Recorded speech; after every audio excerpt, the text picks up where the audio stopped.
پانی میں جو مگرمچھ ہوتا ہے اس کی عمر لگ بھگ 250 سال ہوتی ہے. تو 250 سال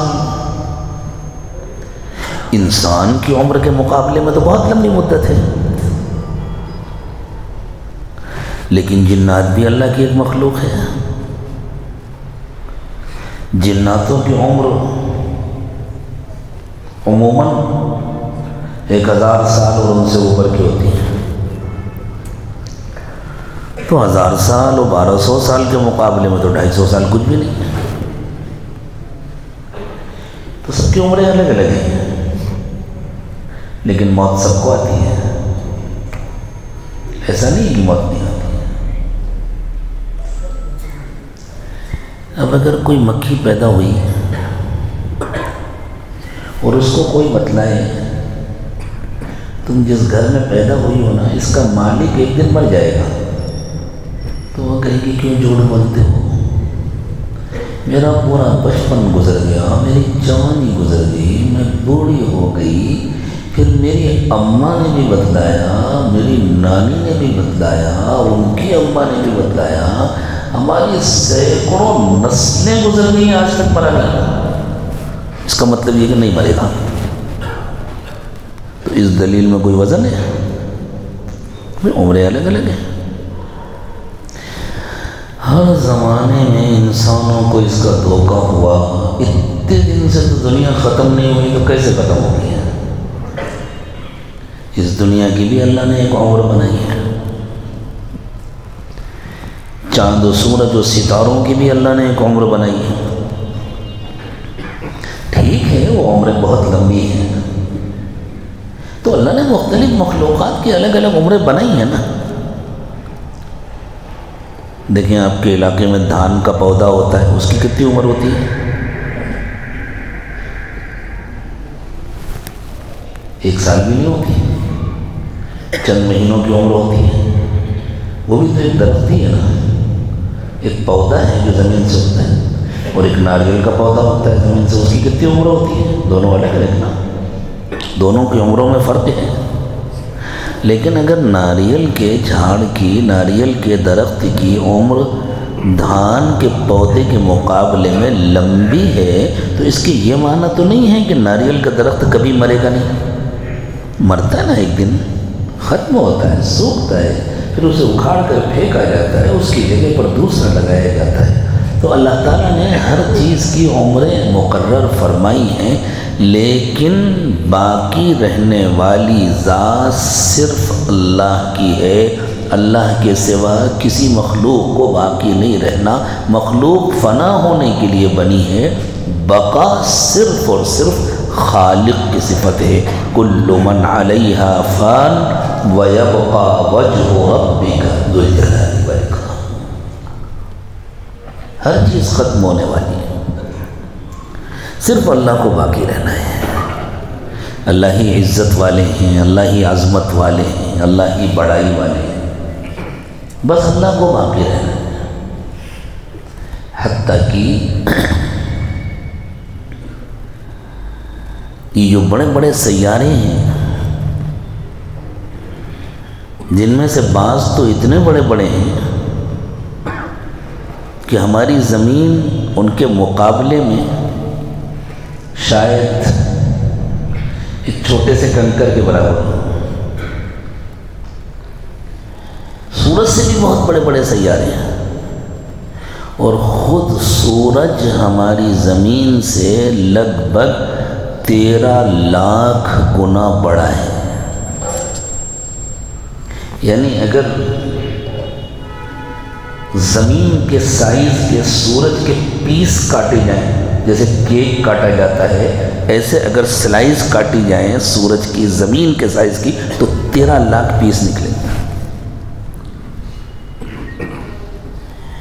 اور اس کائنات میں ایسے بڑے بڑے سیارے ہیں کہ سورج کی بھی ان کے مقابلے میں کوئی حیثیت نہیں.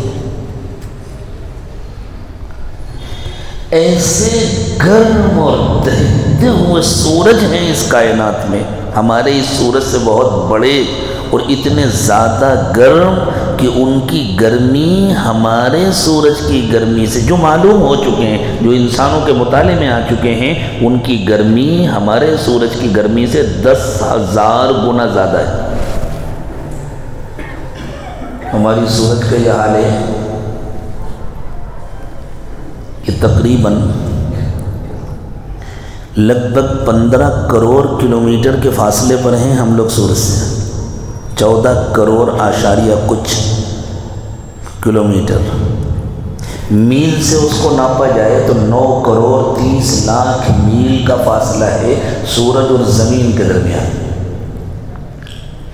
اتنے فاصلے سے سورج کی جو کرنیں زمین پر آتی ہیں، جس زمانے میں سیدھی پڑتی ہیں، دنیا کے جو گرم علاقے ہیں وہاں گرمی کے زمانے میں سورج کی کرنیں ذرا سیدھی پڑتی ہیں، خاص طور سے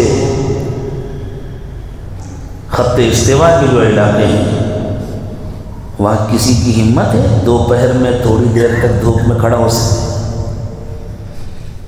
ایسا لگتا ہے کہ چربی گلنے لگی، پسینہ پانی کی طرح بہنا شروع ہو جاتا ہے، بدن میں چنچناہٹ ہونے لگتی ہے، جلن ہونے لگتی ہے، اتنے فاصلے سے۔ تو سوچیں سورج کے مرکز کی گرمی کتنی ہوگی؟ بھئی میں تھوڑی دیر رک جاتا ہوں۔ درخواست یہ ہے کہ جن کے پاس بھی موبائل ہے، اس سے لگ بھگ سب کے پاس ہوگی، سب نکالیں اپنے اپنے موبائل کی بیل بند کر دیں۔ میں یہ نہیں کہہ رہا کہ آپ سوئچ آف کریں، لیکن بیل بند کریں۔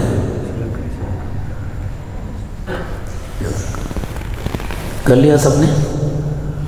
اب کسی کی بیل بجے گی میں اسے موبائل کے ساتھ مسجد سے باہر کر دوں گا، رعایت بالکل نہیں ہوگی۔ یہ اللہ کا گھر ہے اور اللہ کا کلام ہے جس کی گفتگو ہو رہی ہے، اس لیے جلدی جلدی بیل بند کر دیں۔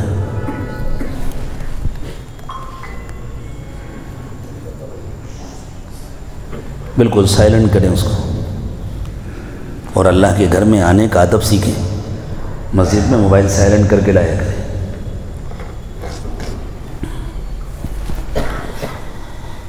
تو سورج کے مرکز کی گرمی کتنی ہوگی؟ ماہرین کہتے ہیں ہماری اپنی کہکشاں میں اور قریب کی کہکشاؤں میں ایسے سورج ہیں ہزاروں کی تعداد میں جن کے مرکز کی گرمی ہمارے اس سورج کے مرکز کی گرمی سے 10,000 گنا زیادہ ہے۔ مرنا ان کو بھی ہے۔ جو لوگ بیچارے یوں سمجھتے تھے کہ یہ کائنات ہمیشہ سے ہے، ہمیشہ رہے گی، سورج بھی ہمیشہ سے، اب انہوں نے بھی ماننا شروع کر دیا ہے نہیں، سورج کی گرمی آہستہ آہستہ کم ہو رہی ہے، سورج کی آگ دھیرے دھیرے بجھ رہی ہے، سورج اپنی موت کی طرف قدم قدم آگے بڑھ رہا ہے۔ سورج کے اندر بے حساب گیسیں ہیں جو مسلسل جل رہی ہیں۔ اور ہمارے گھر میں جو چولہا جلتا ہے اس میں بھی تو گیس جلتی ہے نا، تو آگ کی لپٹ کتنی ہوتی ہے؟ چند انچ، 2 انچ، 3 انچ۔ بعض ہوٹلوں وغیرہ میں جو چولہے جلتے ہیں اور ان کی لپٹ بہت زیادہ ہوتی ہے تو 6-7 انچ ہوتی ہے بس۔ سورج سے جو آگ کی لپٹیں نکلتی ہیں وہ چاروں طرف 5-5 لاکھ کلومیٹر تک پہنچتی ہیں، 500,000 کلومیٹر۔ سائنسداں صاف صاف لکھتے ہیں 5-5 لاکھ کلومیٹر تک وہ لپٹیں پہنچتی ہیں۔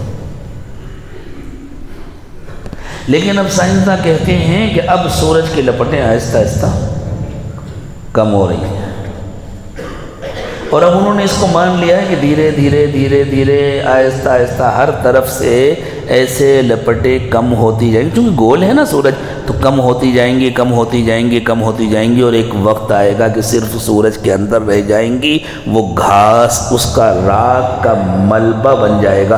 تو یہ جو چاروں طرف سے لپٹیں کم ہو رہی ہیں، یہ جو عمامہ باندھا جاتا ہے نا سر میں، یہ جو لپیٹنے کا عمل ہے اس کو تکویر کہتے ہیں۔ اللہ کہہ رہے ہیں سورج کو بھی اللہ تعالیٰ چاروں طرف سے لپیٹ رہے ہیں۔ اذا الشمس کوورت، جب سورج کو چاروں طرف سے لپیٹ دیا جائے گا، یعنی اس کی ساری لپٹیں یوں اس کے اندر لا کر بند کر دی جائیں۔ قیامت سے پہلے یہ سب ہوگا۔ اب تو سائنسدانوں نے بھی مان لیا، دھیرے دھیرے سب کلمے کے قریب آ رہے ہیں۔ ایک وقت آنے والا ہے اس دنیا میں، ہمیں نہیں معلوم ہماری آپ کی زندگی میں آئے گا یا بعد میں آئے گا، بظاہر ایسا لگتا ہے کہ انشاءاللہ بہت جلد آنے والا ہے، کس کی کتنی زندگی ہے وہ تو نہیں معلوم، لیکن ایسا صاف نظر آ رہا ہے کہ وہ وقت بہت جلد آنے والا ہے۔ کسی پڑھے لکھے انسان کی ہمت نہیں ہوگی کہ وہ اللہ کے دین کو جھٹلا سکے، اس کا علم اسے مجبور کر دے گا، اس کی تحقیق اسے مجبور کر دے گا۔ کوئی اگر جھٹلانا چاہے تو بالکل اسی طرح جھٹلا سکتا ہے جیسے دوپہر کا وقت ہو، دن میں کوئی نکلے اور آنکھ میں ایک موٹی پٹی باندھ لے اور پھر کہے کہ سورج نہیں نکلا ہوا، تو ایسا کوئی ہٹ دھرم ہو تو الگ بات ہے، ورنہ انسان کا علم اسے مجبور کر دے گا کہ وہ اللہ کی دین کو مانے۔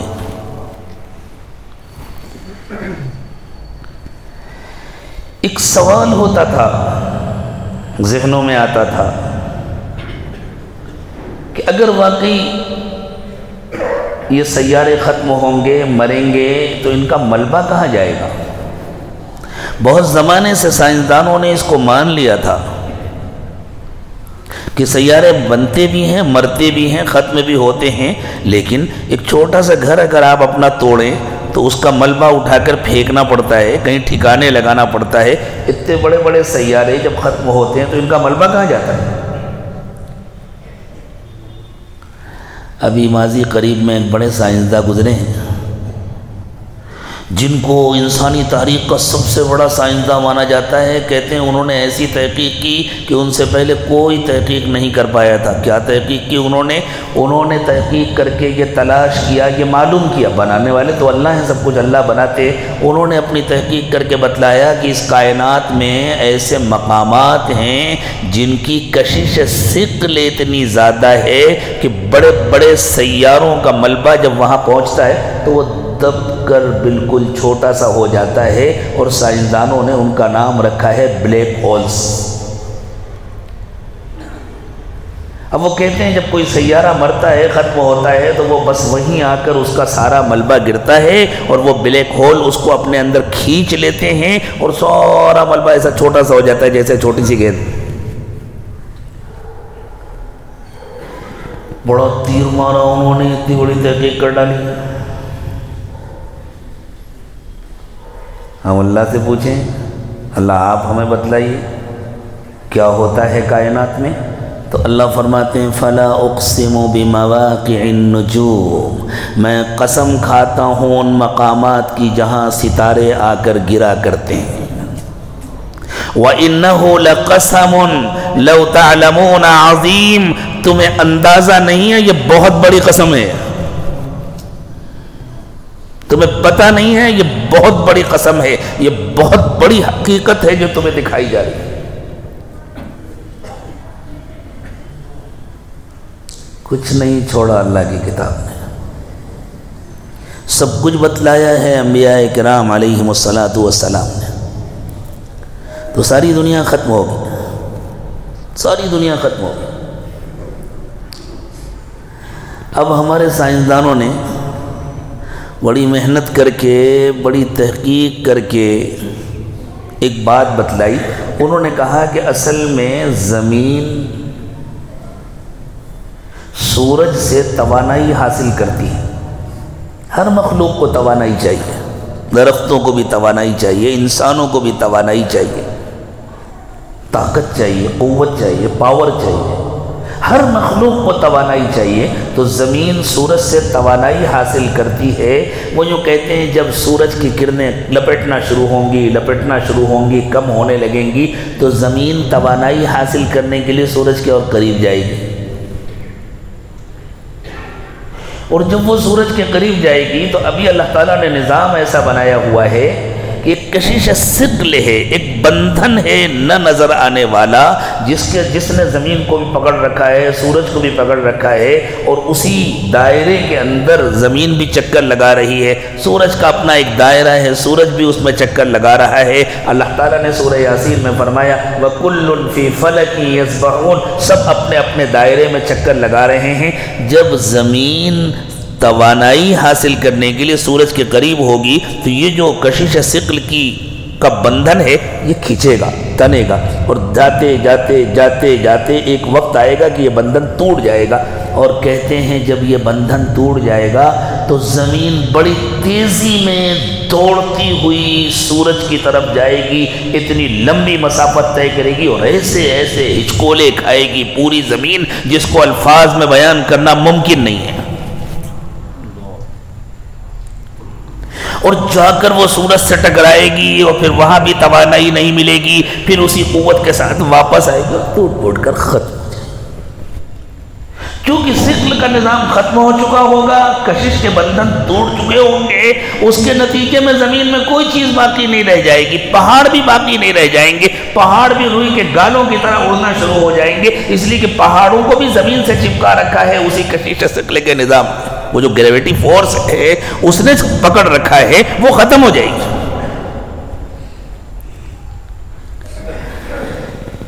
ایک وہ زلزلہ ہے جو زمین کے اندر سے آتا ہے، وہ چاہے جتنا طاقتور ہو وہ بہت معمولی ہو، بہت چھوٹا ہے۔ وہ زمین کے اندر، اصل میں اس زمین کا نظام اللہ نے ایسا بنایا ہے، جیسے آپ کے یہ پلر ہیں نا مسجد کے، تو یہ جتنے نظر آ رہے ہیں اتنے تھوڑے ہیں، اندر بھی تو ہے نا۔ درخت کو ہم دیکھتے ہیں تو درخت جتنا نظر آتا ہے اتنا ہی بڑا نہیں ہوتا، اندر بھی ہوتا ہے نا، اس کی جڑیں بہت دور تک جاتی ہیں۔ یہ جو زمین میں پہاڑ ہیں یہ جتنے نظر آتے ہیں اتنے ہی بڑے نہیں ہوتے، بلکہ اندر ہوتے ہیں، اور پہاڑوں کا اصول یہ ہے کہ جتنے باہر نظر آتے ہیں اس سے بہت زیادہ اندر ہوتے ہیں۔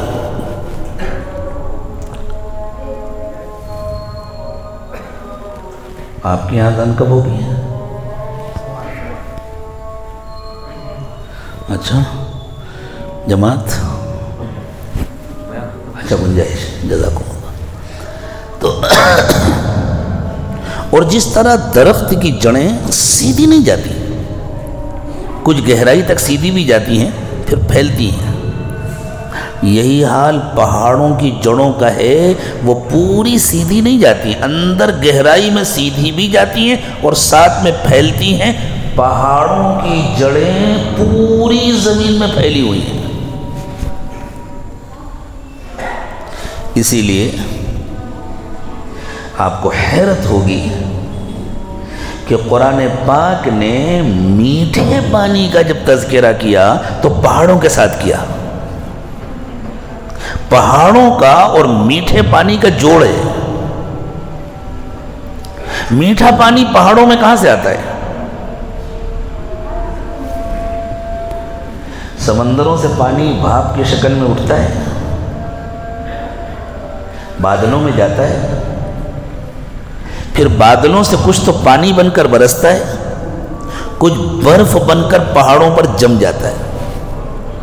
یہ جو برف بن کر پہاڑوں پر پانی جمع ہوتا ہے یہ سال بھر پھر جب گرمی پڑتی ہے تو گلتا ہے اور گل کر کے بہتا ہے، اسی سے ندیاں نکلتی ہیں اور بہت بڑی مقدار میں یہ پانی گل کر کے پہاڑوں کی نسوں کے ساتھ ساتھ گویا اللہ تعالیٰ نے پائپ لائن بنائے ہوئے ہیں، ان کے ساتھ زمین کے اندر اندر پھیلتا ہے۔ یہ جو ہم بورنگ کرتے ہیں، کنویں بناتے ہیں اور ان سے پانی نکلتا ہے، یہ اصل وہیں پہاڑوں سے آتا ہے۔ پوری زمین میں اللہ نے پھیلایا، اللہ رب العالمین ہے، اللہ نے سب کچھ بنایا ہے، ہر مخلوق کو اللہ نے بنایا ہے، انسانوں کو بھی اللہ نے بنایا ہے، اس لیے اللہ تعالیٰ نے انسانوں کی ہر ضرورت کا انتظام فرمایا۔ آپ بتائیں ہم لوگ پانی لا سکتے تھے اس طرح جا کر کے؟ اگر کہہ دیا جاتا بھئی یا تو سمندر سے پانی لو، اسے پکا کر کے ابال کر کے اس کا نمک نکالو، اور اگر تم کو میٹھا پانی چاہیے تو چلے جاؤ ہمالیہ کی چوٹی پر، وہاں سے لے کر کے آ جاؤ، بڑے بڑے برف کے ٹکڑے لے کر کے آؤ، اپنے گھر میں گلا لو، پانی بن جائے۔ کتنی آسان ہوتی زندگی، زندگی پر خالی پانی ہی ڈھونڈتے رہتے، لیکن اللہ نے کتنا انتظام کیا. 4 مہینے تک تو اللہ گھر بیٹھے پانی دیتے ہیں، اور اگر سال کے 12 مہینے بارش ہوتی تو زندگی کتنی دشوار ہو جاتی. پھر یہ جو پانی زمین کے اندر جاتا ہے، بارش کا پانی ہمارے علاقوں میں بھی جاتا ہے، نیچے چونکہ پتھر کی ایک سطح ہے وہاں جا کر رک جاتا ہے، گویا اندر حوض ہے جہاں جا کر رک جاتا ہے، جمع ہو جاتا ہے اور وہ زمین میں پھیلتا ہے. یہ جو پہاڑوں کی سطح ہے پوری زمین میں اندر پھیلی ہوئی ہے. سائنس کی زبان میں ان کو زمین کے اندر کی پلیٹیں کہتے ہیں. ان کے نیچے کھولتے ہوئے لاوے ہیں، موت کا سامان ہے، اور وہ ایسے خطرناک لاوے ہیں، گیسیں ہیں مختلف قسم کے، اور کھولتے ہوئے مادے ہیں، وہ اتنے خطرناک ہیں کہ اگر ان کو نکلنے کا موقع مل جائے تو پورے علاقے میں تباہی برپا کرتے ہیں. کہیں کہیں جو آتش فشاں پہاڑ ہوتے ہیں ان سے وہی لاوے نکلتے ہیں. اور جن لوگوں کو اللہ تعالیٰ نے مدینہ طیبہ کی حاضری نصیب فرمائی ہے، اس مجمع میں بہت بڑی تعداد میں ہوں گے ایسے لوگ جو مکے سے مدینہ جاتے ہیں، تو راستے میں جیسے جیسے مدینہ قریب آتا ہے آپ نے دیکھا ہوگا چاروں طرف زمین پر کالے جلے ہوئے پتھر پڑے نظر آتے ہیں. زمین مدینے کے قرب و جوار میں ایسے پتھر اس قدر بے حساب ہے بعض علاقوں میں کہ وہاں سے پیدل کیا چپل پہن کر کسی آدمی کے لیے گزرنا آسان نہیں ہے، جس کو حرہ کہتے ہیں. یہ حرہ کیا چیز ہے؟ اور خاص طور سے جن لوگوں نے مدینہ ایئرپورٹ سے سفر کیا ہے ان کو زیادہ تجربہ ہوا ہوگا. مدینہ سے جب ایئرپورٹ کی طرف جاتے ہیں تو پورا حرہ جس کو صاف کر کے بیچ میں بڑے کشادہ خوبصورت روڈ بنا دیے گئے، لیکن دونوں طرف وہ جلے ہوئے پتھر آج بھی موجود ہیں، بڑی مقدار میں پڑے ہوئے ہیں. حر گرمی کو کہتے ہیں نا، حرارت کا لفظ اسی سے آپ کے علاقے میں بھی حرارت کا لفظ استعمال ہوتا ہے نا. تو یہ حرہ جلے ہوئے پتھروں کو کہتے ہیں. ماہرین کہتے ہیں کہ کسی زمانے میں زمین کے اندر سے آتش فشاں پھوٹے تھے اور وہ مادے نکلے تھے، اور اللہ جانے کب تک وہ جلتے رہے، کب تک گرم رہے، اور پھر دھیرے دھیرے ٹھنڈے ہو گئے، وہ پڑے ہوئے ہیں. وہ ایسے خطرناک مادے ہیں کہ اگر وہ نکلنا شروع ہو جائیں تو زمین کے اوپر کوئی زندہ وجود ایک دن بھی باقی نہیں رہ سکتا. موت ہے ہمارے پیروں کے نیچے، ہمارے سر کے اوپر بھی موت ہے، ہمارے پیروں کے نیچے بھی موت ہے. أَأَمِنْتُمْ مَنْ فِي السَّمَاءِ أَنْ يَخْسِفَ بِكُمُ الْأَرْضَ فَإِذَا هِيَ تَمُورُ. ہمارے پیروں کے نیچے موت ہے. وہ نیچے کی جو پلیٹیں ہیں اگر اللہ تعالیٰ ان پلیٹوں کو کھسکا دے نا تو سب کچھ دھس کر اندر چلا جائے. اللہ نے فرمایا کیا تم اللہ سے مطمئن ہو گئے؟ اللہ چاہے تو تم کو زمین کے اندر دھسا دیں اور پھر زمین برابر ہو جائے، تمہارا نام و نشان نہیں بچے گا. أَأَمِنْتُمْ مَنْ فِي السَّمَاءِ أَنْ يُرْسِلَ عَلَيْكُمْ حَاصِبًا. ہمارے سر کے اوپر بھی موت ہے. ہر وقت اتنے پتھروں کی بارش ہوتی رہتی ہے. یہ جو اللہ تعالیٰ نے زمین بنائی ہے، یہ زمین صرف اس مٹی کے فرش کا نام نہیں ہے، اس کے ساتھ تقریباً 500 کلومیٹر کا ایک غلاف ہے. عربی میں جس کو الغلاف الجوی کہتے ہیں. زمین کی اپنی ایک فضا ہے. اس پورے غلاف کا نام ہے زمین، اس پوری فضا کا نام ہے زمین. جب زمین چکر لگاتی ہے تو اپنے اس غلاف کے ساتھ چکر لگاتی ہے، اور اس کا مزاج اللہ تعالیٰ نے ایسا بنایا ہے. اس کو اللہ تعالیٰ نے ایسا، یہ زمین کا گویا زمین کا قریبی آسمان ہے، اس کو اللہ تعالیٰ نے ایسا بنایا ہے کہ یہ نیچے کی چیز کو نیچے واپس کر دے، اوپر کی چیز کو اوپر واپس کر دے. اسی کو قرآن نے کہا ہے وَالسَّمَاءِ ذَاتِ الرَّجْعِ. اس آسمان کی قسم جس کی خصوصیت ہے واپس کر دینا. ہم سب یہاں بیٹھے ہیں الحمدللہ، سانس لینے میں کوئی تکلیف تو نہیں ہو رہی نا؟ ابھی کچھ دن پہلے اسپتالوں میں آکسیجن کے سلنڈر کم پڑ گئے تھے. کتنا مسئلہ ہو گیا تھا. کتنے لوگ بیچارے اس دنیا سے چلے گئے صرف اس لیے کہ ان کو وقت پر آکسیجن نہیں مل سکی. ہم سب سانس لے رہے ہیں تو آکسیجن کو یوز کر رہے ہیں نا، آکسیجن کو استعمال کر رہے ہیں. کہاں ہے آکسیجن؟ کوئی سلنڈر لے کر کے آئے اپنے گھر سے؟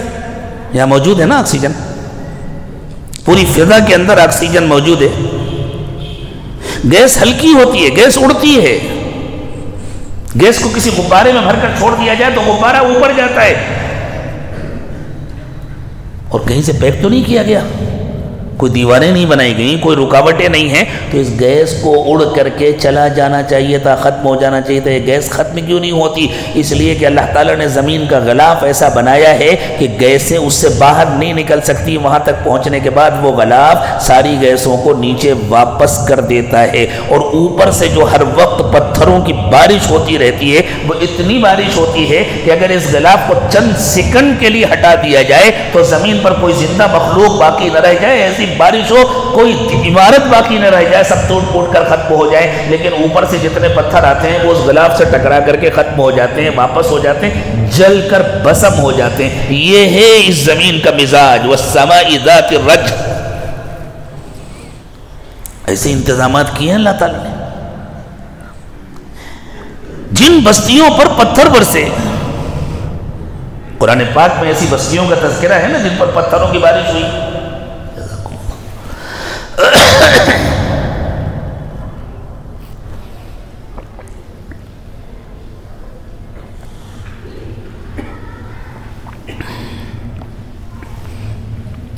قرآن میں ایسی بستیوں کا تذکرہ ہے جن پر پتھروں کی بارش ہوئی۔ ان پر برسانے کے لیے پتھر کہیں سے لانے تھوڑی پڑے تھے۔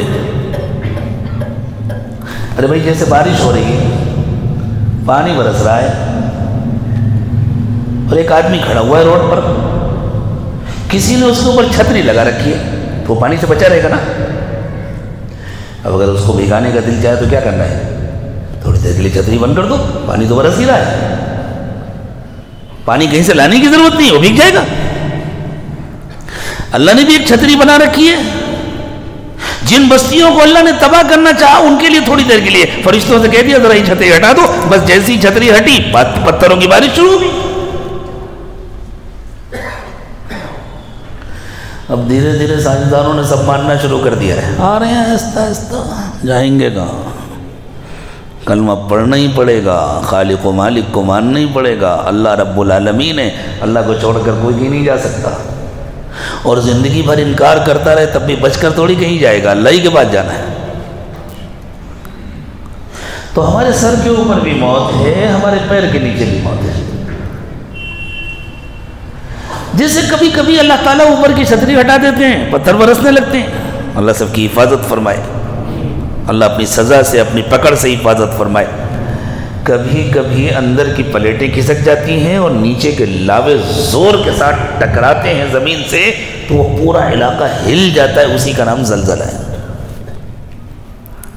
اب جب زلزلہ آتا ہے تو سائنسداں اس کا مرکز تلاش کرتے ہیں، کہاں ہے اس کا مرکز، اور زمین کی کتنی گہرائی میں ہے اور کتنی شدت کا زلزلہ تھا، اس کو ناپتے ہیں اور بتلاتے ہیں، اور پھر کہتے ہیں اصل میں کچھ پلیٹیں ہل گئی۔ یہ کبھی کبھی کیوں ہلتی ہیں، روز کیوں نہیں ہلتی ہیں؟ جہاں گناہ ہوتے ہیں، جہاں نافرمانیاں ہوتی ہیں، وہیں کیوں ہلتی ہیں، ہر جگہ کیوں نہیں ہلتی؟ اور جیسے جیسے قیامت قریب آتی جائے گی، اللہ کے نبی صلی اللہ علیہ وسلم نے فرمایا دنیا میں زلزلے بڑھتے جائیں گے، فتنے بڑھیں گے تو زلزلے بڑھیں گے، طوفان بڑھیں گے۔ یہ زلزلے کبھی کبھی سمندر کے اندر بھی آتے ہیں اور ان کے نتیجے میں سونا بھی برپا ہوتا ہے۔ یہ جو زلزلے آتے ہیں نا، یہ زمین کے اندر سے اٹھتے ہیں، ان کا اثر پوری زمین پر نہیں پڑتا،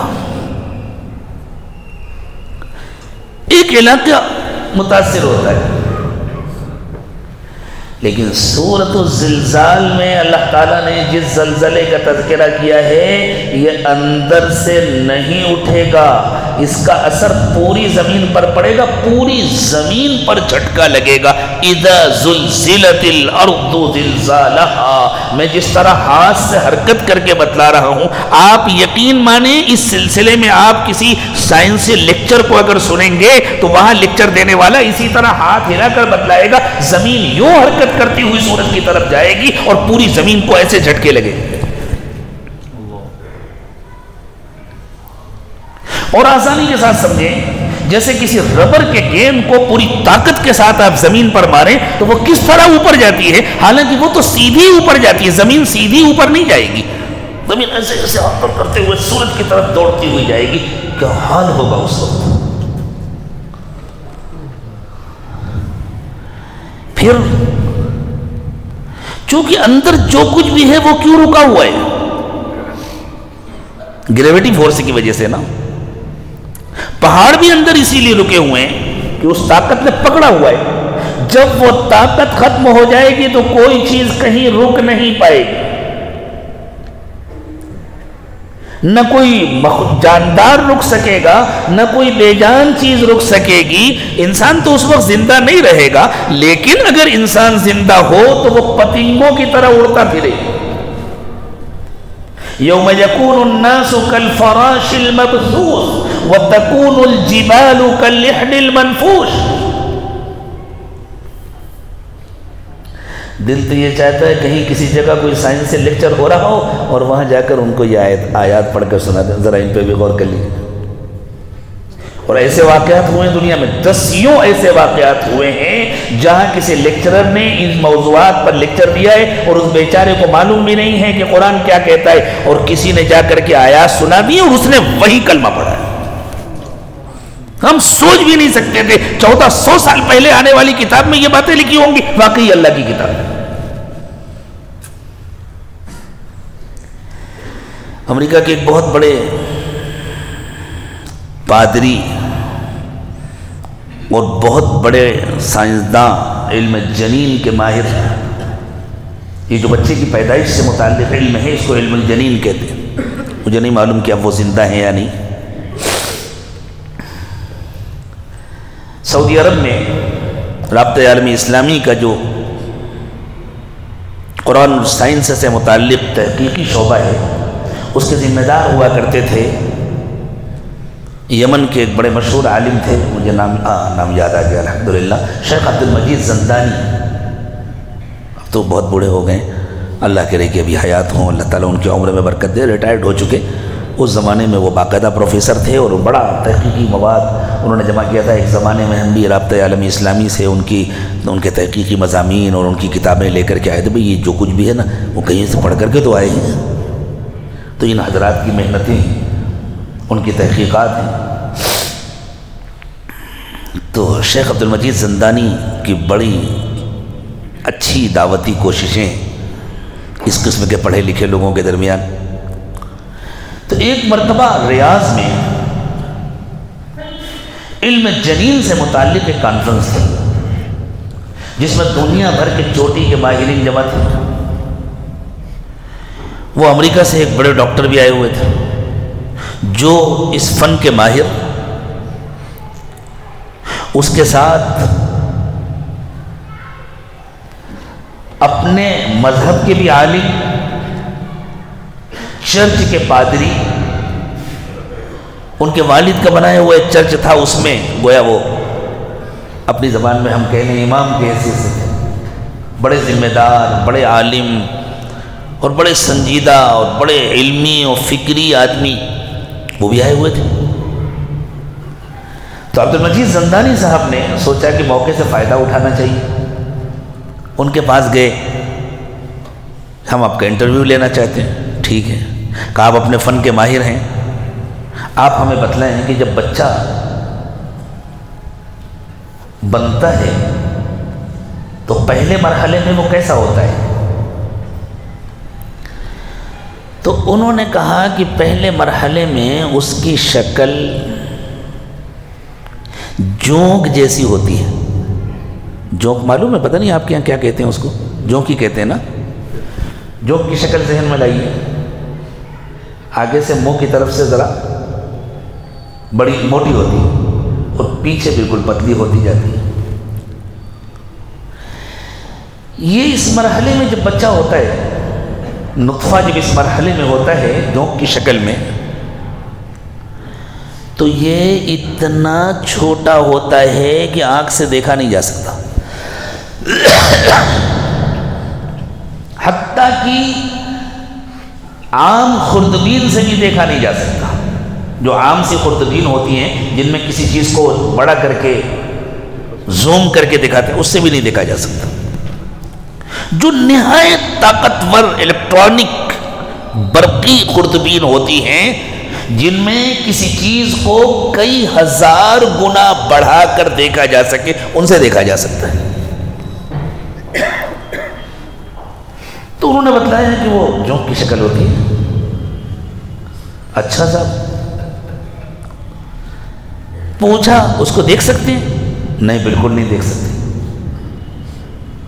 کیا یہ ممکن ہے کہ کبھی پرانے زمانے میں کوئی سادہ سا آپریشن ہوا ہو، کوئی چیڑ پھاڑ ہوئی ہو اور کسی ڈاکٹر نے، کسی طبیب نے، کسی جراح نے، آپ کے سرجن کو عربی میں جراح کہتے ہیں، کسی جراح نے دیکھ لیا ہو اور لوگوں کو بتلا دیا ہو؟ وہ کہنے لگے ممکن ہی نہیں ہے، اس زمانے میں ایسے آلات نہیں تھے۔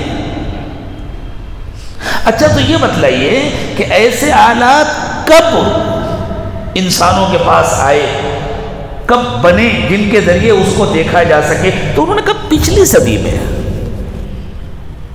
100 سال کے اندر، اس سے پہلے ممکن نہیں تھا۔ اچھی بات ہے صاحب، تو پھر کیا ہوتا ہے؟ پھر چند دنوں کے بعد وہ دوسرے مرحلے میں داخل ہو جاتا ہے۔ دوسرے مرحلے میں اس کی شکل کیسی ہوتی ہے؟ تو وہ ڈاکٹر صاحب نے ذرا ادھر ادھر دیکھا اور کہا کوئی پلاسٹک کا ٹکڑا ملے گا؟ تو زندانی صاحب کو معلوم تھا ڈاکٹر صاحب کیا مانگیں گے، انہوں نے جب سے نکلا، ان کو پہلے سے معلوم تھا یہ کیا مانگیں گے۔ جی یہ ہے۔ تو انہوں نے اس پلاسٹک کے ٹکڑے کو لیا اور اس کو لے کر دانتوں کے نیچے رکھا اور زور سے دبایا اور دبا کر باہر نکالا۔ چھوٹے سے پلاسٹک کے ٹکڑے کو اگر دانت کے نیچے رکھ کر دبایا جائے گا تو دانت کے نشانات بن جائیں گے نا۔ یوں کہا کہ وہ ایسی شکل ہوتی ہے جیسے یہ نشانات ہیں، ایسی شکل۔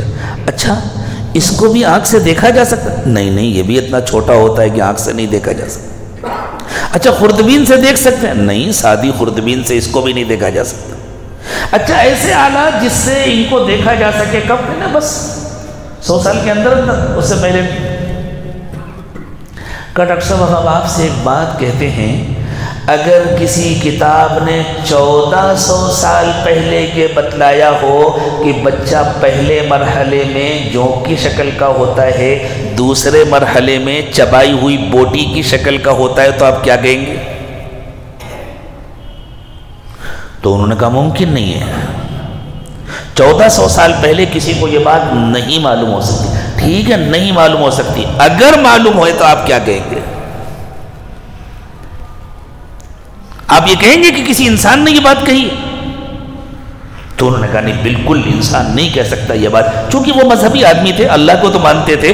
انہوں نے کہا کہ تب تو مجھے مجبوراً یہ کہنا پڑے گا کہ اس انسان کو یہ بات اللہ نے بتلائی ہے، اس لیے کہ اس زمانے میں یہ باتیں اللہ کے سوا زمین پر کسی کو معلوم نہیں تھی۔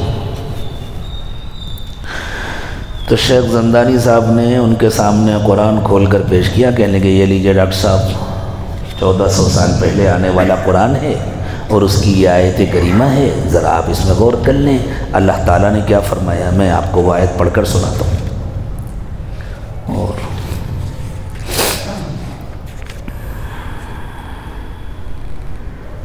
اللہ تعالیٰ فرماتے ہیں وَلَقَدْ خَلَقْنَا الْإِنسَانَ مِنْ سُلَالَةٍ مِّن طِينٍ، ہم نے مٹی کے جوہر سے، مٹی کے خلاصے سے انسان کو بنایا ہے۔ ثم جعلناه نطفة فی قرار مکین، جب ہم انسان کو بناتے ہیں تو ایک محفوظ مقام پر اس کو ٹھہراتے ہیں نطفہ بنا کر۔ پھر یہ نطفے کی شکلیں کیا بنتی ہیں؟ ثم خلقنا النطفة علقة، پھر ہم نطفے کو علقہ بناتے ہیں۔ علقہ عربی میں جونک کو کہتے ہیں، یعنی اس شکل کو بناتے ہیں، ایسی شکل ہوتی ہے۔ اب تو اس زمانے میں ایسے آلات سے جن کے ذریعے، میرے پاس جو رابطے کا لٹریچر ہے اس میں اس کا فوٹو دیا گیا ہے، نیچے حاشیے میں لکھا ہے یہ 4000 گنا بڑھا کر کے فوٹو لیا گیا ہے، 4000 مرتبہ زوم کر کے یہ فوٹو لیا گیا ہے، تو وہ دیکھنے کے قابل ہوا۔ ثم خلقنا النطفة علقة، پھر ہم نے نطفے کو علقہ بنایا، جونک کی شکل کو بنایا۔ فخلقنا العلقة مضغة، عربی زبان کا ہر طالب علم جانتا ہے مضغن عربی میں چبانے کو کہتے ہیں. مضغہ کسی چیز کو دبا کر کے چبانا. مضغہ اس بوٹی کو کہتے ہیں جس کو دانتوں کے درمیان چبایا گیا ہو. اللہ فرماتے ہیں دوسری شکل ہوتی ہے فَخَلَقْنَا الْعَلَقَةَ مُضْغَةً، پھر ہم اس علقہ کی شکل مضغہ کی بنا دیتے ہیں. فَخَلَقْنَا الْمُضْغَةَ عِظَامًا، پھر ہم اس کو ہڈی بنا دیتے ہیں. فَكَسَوْنَا الْعِظَامَ لَحْمًا، پھر اس ہڈی پر گوشت چڑھاتے ہیں. ثُمَّ أَنشَأْنَاهُ خَلْقًا آخَرَ، پھر بالکل دوسری مخلوق بنا دیتے ہیں. فَتَبَارَكَ اللَّهُ أَحْسَنُ الْخَالِقِينَ. کتنے برکت والے ہیں اللہ، کیسی کیسی خوبصورت مخلوق پیدا کرتے ہیں. اور ڈاکٹر تو بالکل حیران ہو گیا. اس نے کہا مجھے ایسا لگتا ہے کہ ان تحقیقات کے سامنے آنے کے بعد آپ لوگوں نے کچھ معنی بدلے ہیں. تو ان کو بتلایا کہ ڈاکٹر صاحب قرآن کے الفاظ تو بدلے نہیں، تو ساری دنیا مانتی ہے. اور جہاں تک معنی اور ترجمے کی بات ہے، یہ ہیں عربی کے الفاظ اور یہ ہے آپ کے یہاں کی ڈکشنری. یہ عربی انگلش ڈکشنری ہے جو آپ کے یہاں کی ہے، آکسفورڈ کی ڈکشنری ہے یا آپ کی کسی یونیورسٹی کی ڈکشنری ہے. وہ نہ ہماری ہے نہ ہمارے کسی آدمی کی لکھی ہوئی ہے، آپ کے اپنے علماء کی، آپ کے اپنے محققین کی لکھی ہوئی ڈکشنریاں ہیں. آپ دیکھ لیجئے. وہ ڈاکٹر صاحب ڈکشنری لیے ہوئے ہیں. میں نے اس کا ویڈیو دیکھا تھا، مجھے ابھی بھی ایسا لگ رہا ہے کہ میں اس ڈاکٹر کے چہرے کو دیکھ رہا ہوں.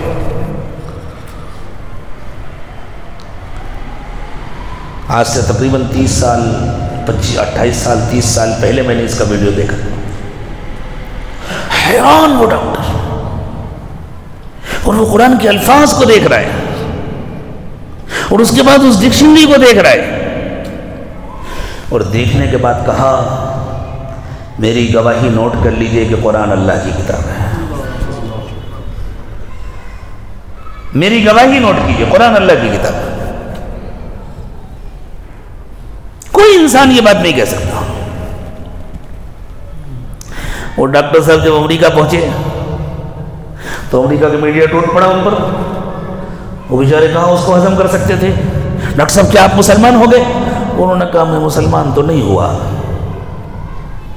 لیکن میرے سامنے جو علمی حقائق آئے ہیں ان کے بعد میری یہ ہمت نہیں ہے کہ میں قرآن کو محمد کی کتاب کہہ سکوں.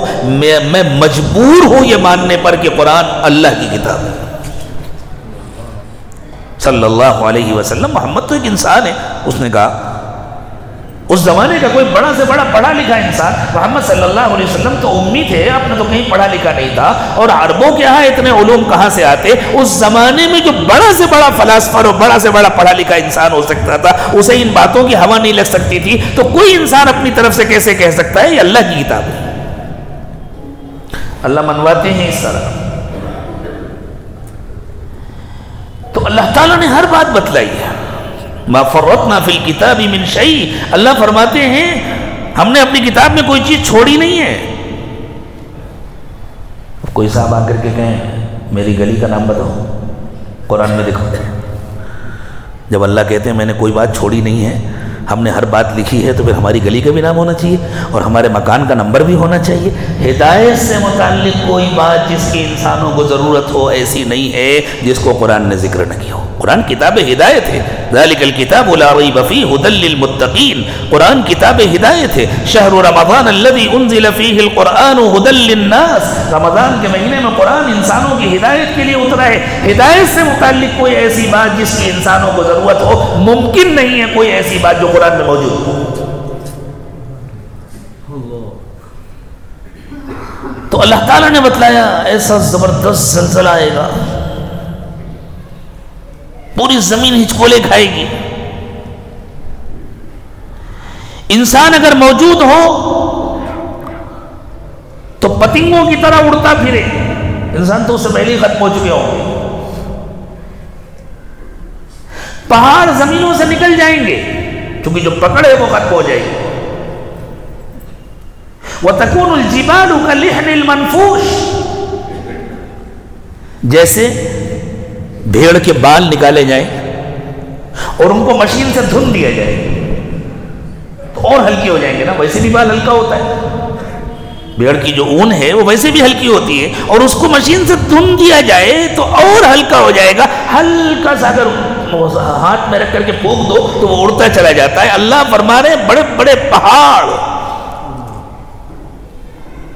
جتنے بڑے باہر نظر آتے ہیں اس سے کئی گنا زیادہ اندر ہوتے ہیں، سب اڑتے ہوئے.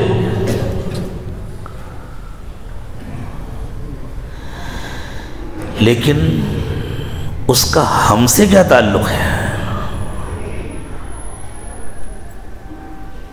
آدمی کہے میں مر جاؤں گا، اس کے بعد یہ زمین رہے نہ رہے، پہاڑ رہے نہ رہے، سمندر رہے نہ رہے، مجھے کیا فرق پڑتا ہے؟ اللہ فرماتے ہیں نہیں، تم سے تعلق ہے. پتہ ہے پھر کیا ہوگا؟ یہ پوری زمین اپنے پورے فضا کے ساتھ، اپنے فضائی غلاف کے ساتھ، اس پوری زمین کو اللہ نے ایسا بنایا ہے کہ یہاں ہر چیز ہر وقت ریکارڈ ہو رہی ہے،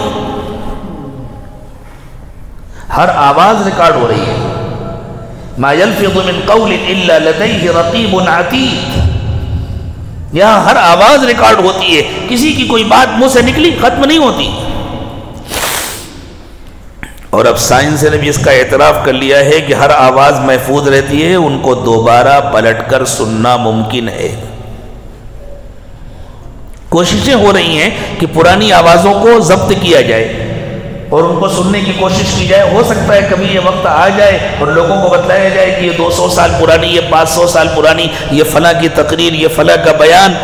اور اسی طرح سارے مناظر محفوظ ہیں، ان مناظر کو دوبارہ دیکھنا ممکن ہے. یہ سب کچھ موجود ہے. اور کہاں موجود ہے؟ یہی موجود ہے، اسی فضا کے اندر موجود ہے. جیسے آپ اپنا ڈاٹا سیو کرتے ہیں نا، نظر آتا ہے کہاں سیو ہے، لیکن ہے نا. اب تو اتنا آسان ہو گیا، اس موبائل سے اس موبائل میں ڈاٹا ٹرانسفر کر لیجیے،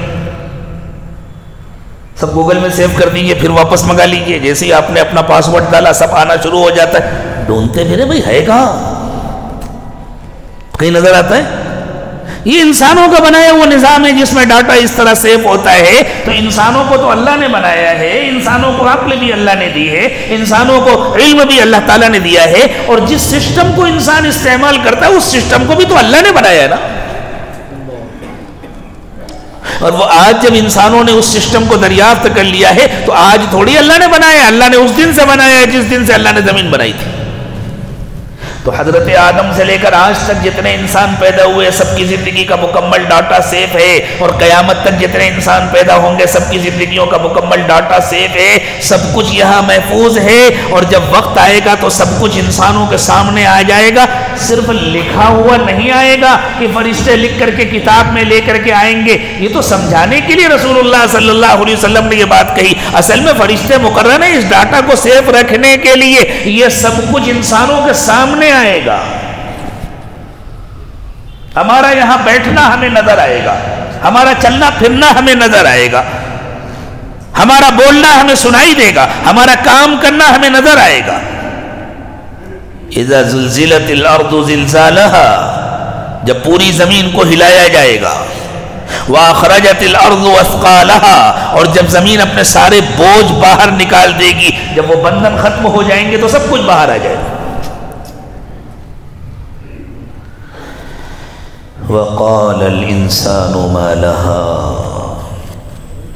اس دن انسان موجود نہیں ہوگا، لیکن سمجھانے کے لیے اللہ تعالیٰ فرما رہے ہیں اگر کوئی انسان موجود ہو اور انسان اپنے آنکھوں سے اس منظر کو دیکھے تو بس ہکا بکا رہے گا، اس کے کچھ سمجھ میں نہیں آئے گا کہ کیا کہے، اور حیرت کے ساتھ کہے گا کیا ہو گیا ہے اس کو.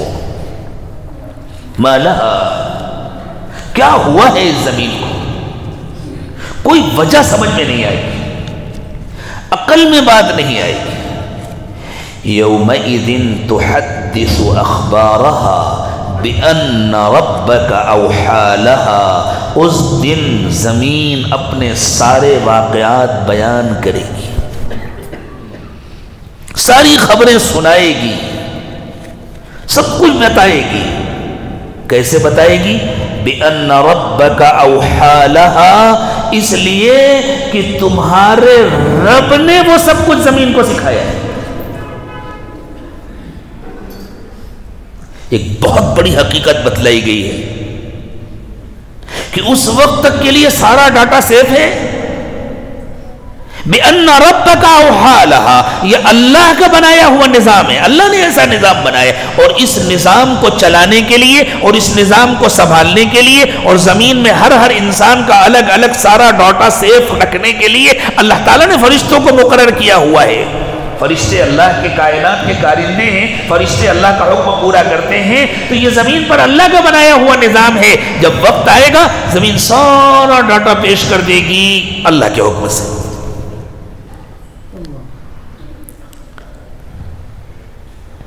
یومئذ یصدر الناس اشتاتا، اس دن انسانوں کو بھی نکالا جائے گا، سب نکلیں گے قبروں سے، جو جہاں بھی ہے۔ قبر صرف زمین کے گڑھے کا نام نہیں ہے، وہ مقام جہاں جا کر انسان کی باقیات جہاں محفوظ ہوتی ہیں اس کا نام قبر ہے۔ اور اس زمانے میں سائنسدانوں نے ایک بڑی عجیب تحقیق کی ہے، وہ یوں کہتے ہیں کہ جب انسان کا گوشت سڑ جاتا ہے، ہڈیاں سڑ جاتی ہیں، بوسیدہ ہو جاتی ہیں، کمزور ہو جاتی ہیں، یہ بھی اللہ کی مرضی ہے۔ اللہ نے ایک نظام بنایا ہے کہ قبر کے اندر گوشت سڑ جائے، ہڈیاں بوسیدہ ہو جائیں، اور جس کو اللہ باقی رکھنا چاہے اس کو باقی رکھتے ہیں۔ سہارنپور میں مدرسہ مظاہر العلوم میں ایک استاد ہوا کرتے تھے، ان کے انتقال کو 30 سال گزر گئے تھے۔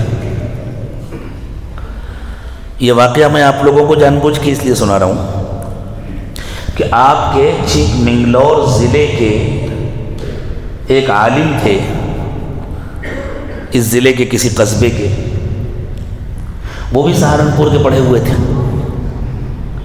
اور اس زمانے میں سہارنپور کے ناظم حضرت تھانوی رحمۃ اللہ علیہ کے خلیفہ حضرت مولانا اسد اللہ صاحب سے وہ بیعت بھی تھے، اور حضرت مولانا اسد اللہ صاحب نے ان کو اجازت و خلافت بھی عطا فرمائی تھی۔ ان کو اپنے شیخ سے بڑی محبت تھی، شیخ کا انتقال ہو چکا تھا، حضرت مولانا اسد اللہ صاحب کا انتقال ہو چکا تھا، تو وہ بار بار سہارنپور جاتے تھے، جب موقع ملتا سہارنپور جاتے، وہاں جا کر کے رہتے۔ ان کے ساتھ کچھ ساتھ کے پڑھے ہوئے لوگ تھے، حضرت مولانا اطہر صاحب، حضرت مفتی مظفر حسین صاحب، ان حضرات کے ساتھ رہتے اور کہتے تھے بس میری تمنا ہے کہ میں مروں تو مجھے اپنے شیخ کے قدموں میں دفن کیا جائے، مجھے اپنے شیخ کے پاس دفن کیا جائے، اس کی تمنا ہے۔ اور فرماتے تھے میں اسی لیے بھاگ بھاگ کر کے یہاں آیا کرتا ہوں۔ جب جاتے تھے تو لمبا قیام کرتے تھے، کبھی 15 دن کبھی 20 دن وہاں رہتے تھے۔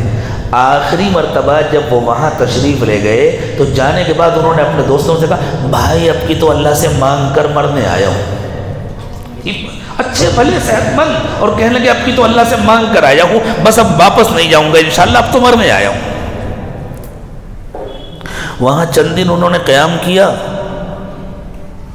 اللہ بھی ان کی خوشی پوری کرنا چاہتے تھے، اللہ کے یہاں یہی مقدر تھا۔ اچانک بیمار ہوئے اور 2-4 دن میں انتقال ہو گیا۔ اب جب انتقال ہوا تو وہاں جو حضرات تھے انہوں نے کہا کہ بھائی ان کی تمنا کے مطابق ان کی قبر ان کے شیخ کے پیروں کے پاس بناؤ۔ وہاں جہاں قبر کھودی جانی تھی وہاں وہ استاد غالباً حضرت مولانا منظور احمد نام تھا ان کا، اگر میں اس وقت میری یادداشت صحیح کام کر رہی تو، واقعہ تو بالکل 100% حقیقت ہے، نام کے سلسلے میں تھوڑا سا مجھے شبہ ہو رہا ہے، میرا خیال ہے کہ منظور احمد ہی نام تھا۔ ان کی قبر کے بازو میں قبر کھودی جاتی ہے، تو حضرت مولانا اطہر حسین صاحب نے جا کے کہا دیکھو یہ حضرت کی قبر ہے، ذرا احتیاط سے کھودنا۔ بازو میں قبر کھودنے والے نے جب کھودنا شروع کیا اسے صحیح اندازہ نہیں ہو سکا، درمیان کی دیوار بہت پتلی رہ گئی اور کھودتے کھودتے وہ مٹی گر گئی۔ 30 سال پہلے انتقال ہوا تھا مولانا منظور احمد صاحب کا۔ جب وہ مٹی گری اور وہ قبر کھودنے والے کی نظر پڑی تو وہ تو بھاگ کر کے آیا اور آ کر کے بتلایا مجھ سے تو بڑی غلطی ہو گئی، وہ حضرت جی کی قبر کھل گئی ہے اور وہ تو ویسے ہی آرام فرما رہے ہیں، حضرت مفتی مظفر حسین صاحب تشریف لے گئے، حضرت مولانا اطہر حسین صاحب تشریف لے گئے اور دوسرے حضرات گئے، اور ان لوگوں نے جا کر کے دیکھا 30 سال پہلے جن کا انتقال ہوا تھا ان کا کفن بھی میلا نہیں ہوا تھا اور چہرہ بھی ویسے ہی تازہ اور شاداب تھا۔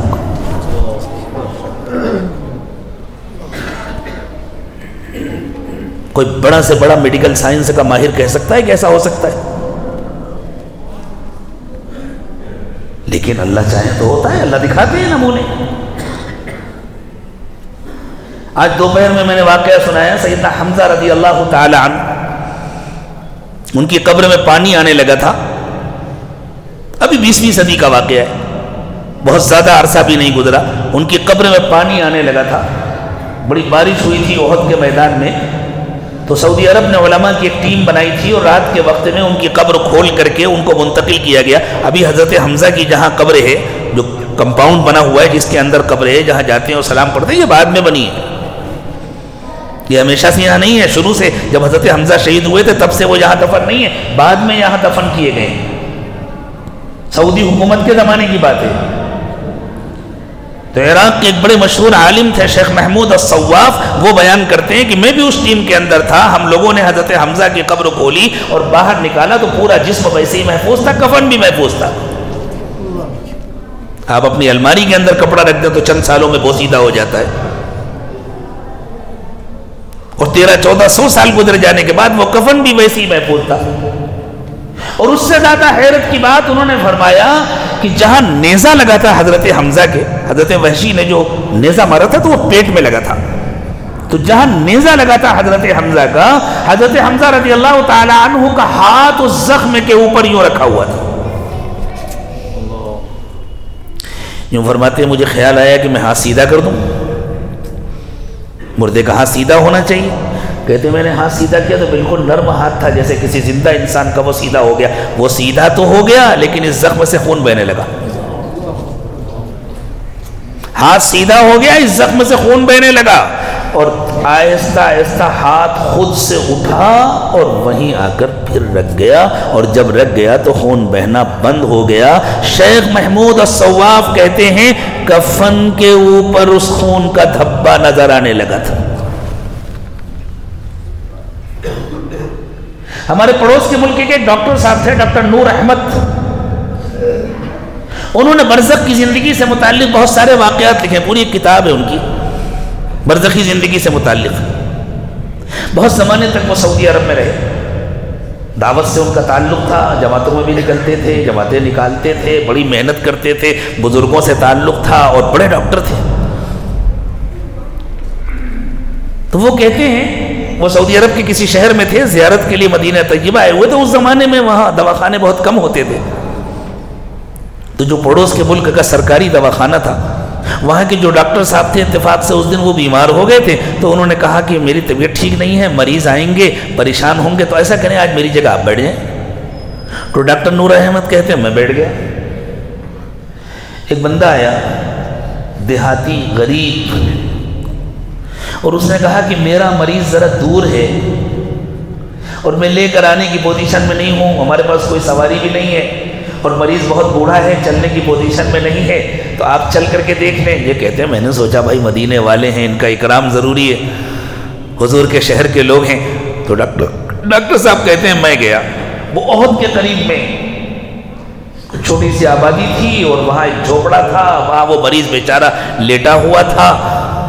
میں نے اس کو دیکھا، اس کو دوا دی، تو وہ بہت خوش ہوا، وہ بوڑھا آدمی تھا، اس نے کہا ڈاکٹر صاحب میں تو غریب آدمی ہوں، میں آپ کو کچھ دے نہیں سکتا، کوئی فیس نہیں دے سکتا، میں آپ کی دوا کی قیمت نہیں دے سکتا، آپ نے میرے لیے اتنی زحمت کی اور آپ مدینے سے یہاں تک آئے، تو میں آپ کو ایک تحفہ دینا چاہتا ہوں۔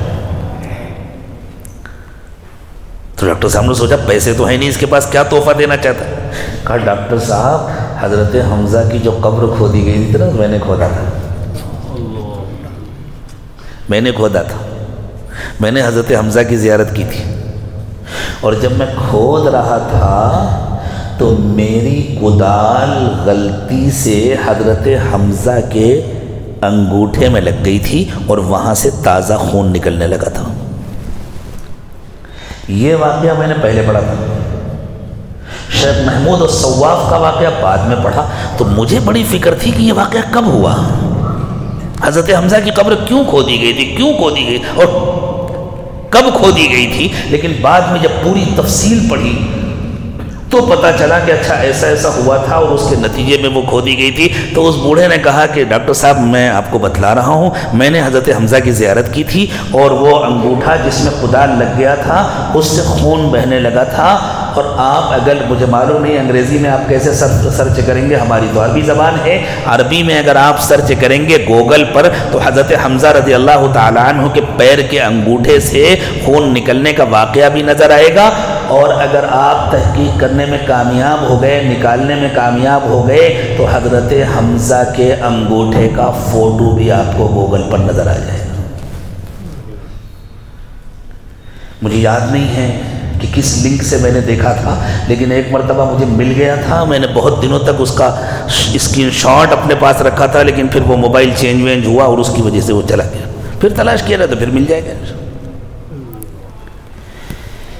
تو اللہ کے لیے تو کچھ مشکل نہیں ہے نا، اللہ اپنی قدرت دکھاتے ہیں. عقل حیران ہے انسان کی یہ کیسے ہو سکتا ہے، لیکن اللہ نے نمونے دکھائے ہیں، کون انکار کر سکتا ہے. اسی جیسا ایک واقعہ حضرت حذیفہ ابن الیمان رضی اللہ تعالی عنہ جو رسول اکرم صلی اللہ علیہ وسلم کے بڑے چہیتے صحابی تھے اور جن کو صاحب سر رسول اللہ کہا جاتا ہے، حضور کے رازدار تھے. اللہ کے نبی صلی اللہ علیہ وسلم نے ان کو بہت ساری راز کی باتیں بتلائی تھی، حتیٰ کہ منافقین کے نام بتلائے تھے حضور اکرم صلی اللہ علیہ وسلم نے. یہ حضرت حذیفہ ابن الیمان اللہ کے راستے میں شہید ہوئے تھے، عراق میں دفن ہے. ابھی جہاں حضرت سلمان فارسی رضی اللہ تعالی عنہ کی قبر ہے اس کمپاؤنڈ کا نام ہے سلمان پاک، وہیں حضرت حذیفہ ابن الیمان بھی دفن ہے. ایک اور انصاری صحابی تھے وہ بھی وہاں دفن تھے. جب شہید ہوئے تھے اس وقت وہ وہاں دفن نہیں تھے، اس وقت وہ کسی ندی کے کنارے دونوں حضرات دفن تھے. زیادہ پرانا واقعہ نہیں ہے، 1932 یا 33 کا واقعہ ہے، ابھی 1932-33 کا واقعہ ہے. اس زمانے میں عراق کے جو بادشاہ تھے ان کا نام تھا شاہ فیصل. یہ سعودی عرب کے شاہ فیصل نہیں، یہ الگ ہیں، یہ الگ خاندان.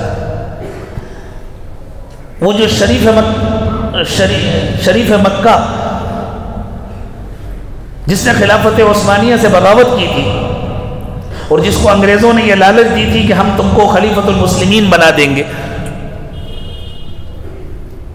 تم ترکوں کے خلاف بغاوت کرو. اور پھر اس نے بغاوت کی تھی ترکوں کے خلاف اور بعد میں پھر اس کے اوپر بھی سعودیوں کو چڑھا دیا تھا، ملک عبدالعزیز کو چڑھا دیا تھا. انگریزوں کی سیاست تو ایسی ہوتی ہے، جو ان کے چکر میں پھنسا وہ گیا.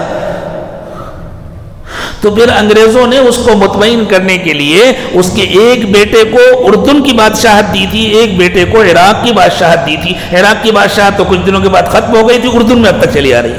وہی خاندان ہے جو اردن میں حکومت کر رہا ہے. تو یہ جو اردن کے ابھی موجودہ بادشاہ ہیں ان کے دادا کے بھائی تھے، وہ فیصل غالباً دادا کے بھائی تھے، ان کی حکومت تھی. حضرت حذیفہ ابن الیمان رضی اللہ تعالی عنہ نے بادشاہ کے خواب میں آ کر کے اس سے کہا کہ یہاں پر میری اور میرے فلاں دوست کی قبر ہے اور اس میں پانی آ رہا ہے، ہم دونوں کی قبروں میں ندی کے پانی کی نمی پہنچ رہی ہے، اس لیے ہمیں دوسری جگہ منتقل کیا جائے، ہمیں کسی محفوظ مقام پر منتقل کیا جائے. بادشاہ نے خواب دیکھا تو گھبرا گیا، لیکن اب بیچارہ بادشاہ ہی تھا، اسے اتنا یقین تھوڑی تھا کہ شہداء کس طرح زندہ رہتے ہیں اپنی قبروں میں. یہ ایسی زندگی نہیں ہوتی جیسی ہماری آپ کی زندگی ہے، یہ اس سے بھی اچھی زندگی ہوتی ہے لیکن برزخی زندگی ہوتی ہے. دوسرے دن پھر خواب دیکھا بادشاہ نے، تیسرے دن پھر خواب دیکھا. بادشاہ پریشان ہے، کچھ سمجھ میں نہیں آ رہا، کسی سے تذکرہ بھی نہیں کرتے بن رہا. 3 راتوں کے بعد اس زمانے کے جو وہاں کے مفتی اعظم تھے انہوں نے خواب دیکھا. حضرت حذیفہ ابن الیمان نے بڑے غصے سے اپنا تعارف کرایا، میں اللہ کے رسول کا صحابی حذیفہ ابن الیمان ہوں، فلاں جگہ آرام کر رہا ہوں، میرے بازو میں میرے فلاں دوست ہیں، ہماری قبروں میں پانی آ رہا ہے، میں 3 دن سے تمہارے بادشاہ سے کہہ رہا ہوں، اس کے بعد سمجھ میں نہیں آ رہی، فوراً ہمارا انتظام کیا جائے. مفتی اعظم صاحب گھبرا کر اٹھ کر بیٹھ گئے. وہ تو عالم تھے, انہیں تو پتا تھا. انہوں نے بادشاہ کی سیکریٹری کو فون کیا, مجھے ملک سے ابھی بات کرنی ہے. سیکریٹری نے کہا مفتی صاحب آپ کمال کرتے ہیں, رات کا وقت ہے, دن کا انتظار نہیں, میں بالکل انتظار نہیں کر سکتا, بہت ضروری بات ہے, ابھی بات کرنی. تو بہرحال وہ ملک کے مفتی اعظم تھے, سیکریٹری نے جا کر کے بادشاہ کو جگہ دیا. مفتی صاحب نے کہا کہ میں ابھی آنا چاہتا ہوں آپ کے پاس, آ جائیے. گئے اور یوں کہا آپ نے کوئی خواب دیکھا ہے 3 دن سے؟ ہاں میں دیکھ تو رہا ہوں. جی آج مجھے حکم دیا ہے اور بہت ناراضگی کے ساتھ حکم دیا ہے حضرت حذیفہ ابن الیمان نے, اور فوراً انتظام کیا جائے ورنہ ہماری خیر نہیں رہے گی. تو بادشاہ نے کہا آپ کمال کرتے ہیں, آپ بھی خواب کی باتوں پر اتنا یقین کرتے ہیں. تو مفتی صاحب نے کہا شہداء زندہ ہوتے ہیں, وَلَا تَقُولُوا لِمَنْ يُقْتَلُ فِي سَبِيلِ اللَّهِ أَمْوَاتٌ, یہ کسی عام انسان کا خواب نہیں ہے, یہ کام کرنا پڑے گا. تو بادشاہ نے جھنجلا کر کے کہا ٹھیک ہے پھر آپ فتویٰ دیجیے کہ قبر کھولنا جائز ہے. انہوں نے کہا میں ابھی فتویٰ دیتا ہوں. مفتی صاحب نے فتویٰ دے دیا. اب بادشاہ صاحب مجبور ہوئے, حکومت نے اعلان کر دیا ہاں قبر کھولی جائے گی. لیکن وہ سعودی عرب کی حکومت نہیں تھی, اس لیے ان لوگوں نے سب کو زیارت کا موقع دیا. کاش کہ سعودیہ والوں نے بھی حضرت حمزہ کی زیارت کا موقع دیا ہوتا. تو حکومت نے اعلان کر دیا کہ قبر کھولی جائے گی اور ان حضرات کو منتقل کیا جائے گا. جیسے ہی یہ اعلان ہوا تو چاروں طرف سے پوری دنیا سے مطالبے پہنچنے لگے, ہم لوگوں کو بھی موقع دیا جائے, ہم لوگوں کو بھی موقع دیا جائے. تو آخر مشورے سے یہ طے ہوا کہ رک جاتے ہیں, حج کے بعد یہ کام کریں گے تاکہ جو حجاج کرام ہیں وہ اگر زیارت کرنا چاہیں تو حج سے فارغ ہو کر قریب ہے آ جائیں. اعلان ہو گیا. جب اعلان ہو گیا تو ساری دنیا میں ہلچل مچ گئی. 1933 کوئی زیادہ پرانی بات نہیں ہے. فرانس کی ایک کمپنی نے کہا کہ ہمیں موقع دیا جائے, ہم کیمرے لگائیں گے اور ٹی وی اسکرین لگائیں گے. تو فرانس کی اس کمپنی نے 10 بائی 10 کے بڑے بڑے اسکرین اسپیشل تیار کیے اور دور تک لگائے گئے تاکہ زیادہ سے زیادہ مجمع زیارت کر سکے. اور دنیا کے بڑے بڑے ڈاکٹر آئے کہ دیکھنے کے لیے کمال کر رہے ہیں مسلمان, 1300 سال کے بعد قبریں کھول رہے ہیں اور ان کو یقین ہے کہ اندر سے مردے صحیح سلامت نکلیں گے, تو ذرا ہم بھی تو چل کر کے دیکھیں. دنیا کے بڑے بڑے ڈاکٹر آئے, آئی اسپیشلسٹ آئے, آنکھوں کے ماہرین آئے, اور جب قبریں کھولی گئیں اور ان حضرات کو نکالا گیا تو دنیا کا ایک بہت بڑا آنکھوں کا ماہر ڈاکٹر تھا, اس نے آگے بڑھ کر ان حضرات کی آنکھوں کا معائنہ کیا اور یوں کہا کسی انسان کے مرنے کے بعد 10 منٹ سے زیادہ یہ چمک باقی نہیں رہتی, یہ چمک صرف زندہ انسان کی آنکھوں میں ہوتی ہے جو ان حضرات کی آنکھوں میں چمک ہے. اور قرآن سچا, حضرت محمد صلی اللہ علیہ وسلم سچے, مجھے کلمہ پڑھا. کئی ہزار یہودیوں اور عیسائیوں نے اس دن کلمہ پڑھا. بہت سی جگہوں پر یہ تفصیلات موجود ہیں, آپ کو آسانی سے جو کتاب ملے اس کا حوالہ دے دیتا ہوں. شیخ الاسلام حضرت مولانا مفتی محمد تقی عثمانی دامت برکاتہم نے جو عراق کا سفر فرمایا ہے اس ضمن میں یہ واقعہ پورا تفصیل سے لکھا ہے. ہو سکتا ہے کچھ تفصیلات اس میں کم ہو, میں نے تو ان حضرات کا بیان, ہمارے یہاں جو لوگ حج کے بعد وہاں گئے تھے زیارت کرنے کے لیے, اس میں ہمارے کانپور کے بھی بعض حجاج کرام شامل تھے, میں نے تو ان کا آنکھوں دیکھا حال پڑھا ہے. بہت بچپن میں کانپور سے ایک رسالہ نکلا کرتا تھا نظام, اس میں ان لوگوں کا بیان تھا جو خود اپنی آنکھوں سے دیکھ کر کے آئے تھے, اور میں نے یہ ساری تفصیلات اس میں پڑھی تھی. لیکن مفتی تقی عثمانی صاحب نے بھی اپنے سفر نامے میں کچھ نہ کچھ تفصیلات لکھی. تو اللہ کی قدرت ہے, اللہ چاہے تو اس طرح محفوظ رکھیں, لیکن سب لوگ نہیں محفوظ رہتے اس طرح. اور اگر کسی کا جسم محفوظ نہ رہے تو یہ اس کے برے ہونے کی نشانی نہیں ہے. متقی پرہیزگار اللہ والا عام قانون قدرت کے مطابق اس کا جسم سڑ سکتا ہے، گل سکتا ہے، ختم ہو سکتا ہے، لیکن سائنسداں کہتے ہیں کہ سارا جسم ختم ہو جائے، انسان کی ریڑھ کی ہڈی کا ایک آخری کونا ہوتا ہے، وہ کبھی ختم نہیں ہوتا، وہ ہمیشہ باقی رہتا ہے، حتیٰ کہ جس آگ سے ویلڈنگ کی جاتی ہے اور جس آگ سے لوہے کو کاٹا جاتا ہے، اس آخری حصے کو اس آگ کے سامنے رکھا گیا اور کئی گھنٹے اس کو جلایا گیا، تب بھی کوئی فرق نہیں پڑا۔ اللہ کے رسول صلی اللہ علیہ وسلم، اب سوچئے یہ بات کس کو معلوم تھی کہ انسان کے جسم کا ایک چھوٹا سا، یہ آنکھوں سے نظر نہیں آتا ہے، اتنا چھوٹا ہوتا ہے، ایک چھوٹا سا حصہ ہوتا ہے جو باقی رہتا ہے، تو انسان کا جسم جہاں محفوظ رہتا ہے اس کا نام قبر ہے، چاہے وہ جہاں رہے، اور وہ کہیں نہ کہیں سے گھوم پھر کر کے تو مٹی میں پہنچتا ہی ہے نا۔ اللہ تعالیٰ نے مٹی کے بارے میں فرمایا منہا خلقناکم وفیہا نعیدکم ومنہا نخرجکم تارۃ اخری، اسی مٹی سے ہم نے تم کو پیدا کیا ہے، اسی میں ہم تم کو واپس کریں گے۔ انسان کو جلا دیا جائے تب بھی وہ حصہ محفوظ رہتا ہے، وہ کہیں نہ کہیں سے مٹی میں پہنچ جاتا ہے۔ انسان کو دفن کیا جائے تب بھی وہ حصہ باقی رہتا ہے۔ انسان کو جنگل کے جانور کھا لیں، پھر اس جانور کو دوسرے جانور کھا لیں، تیسرے جانور کھا لیں، لیکن ایک دن آئے گا وہ حصہ کہیں نہ کہیں جا کر مٹی میں محفوظ رہے گا، یہ اس کی قبر ہے۔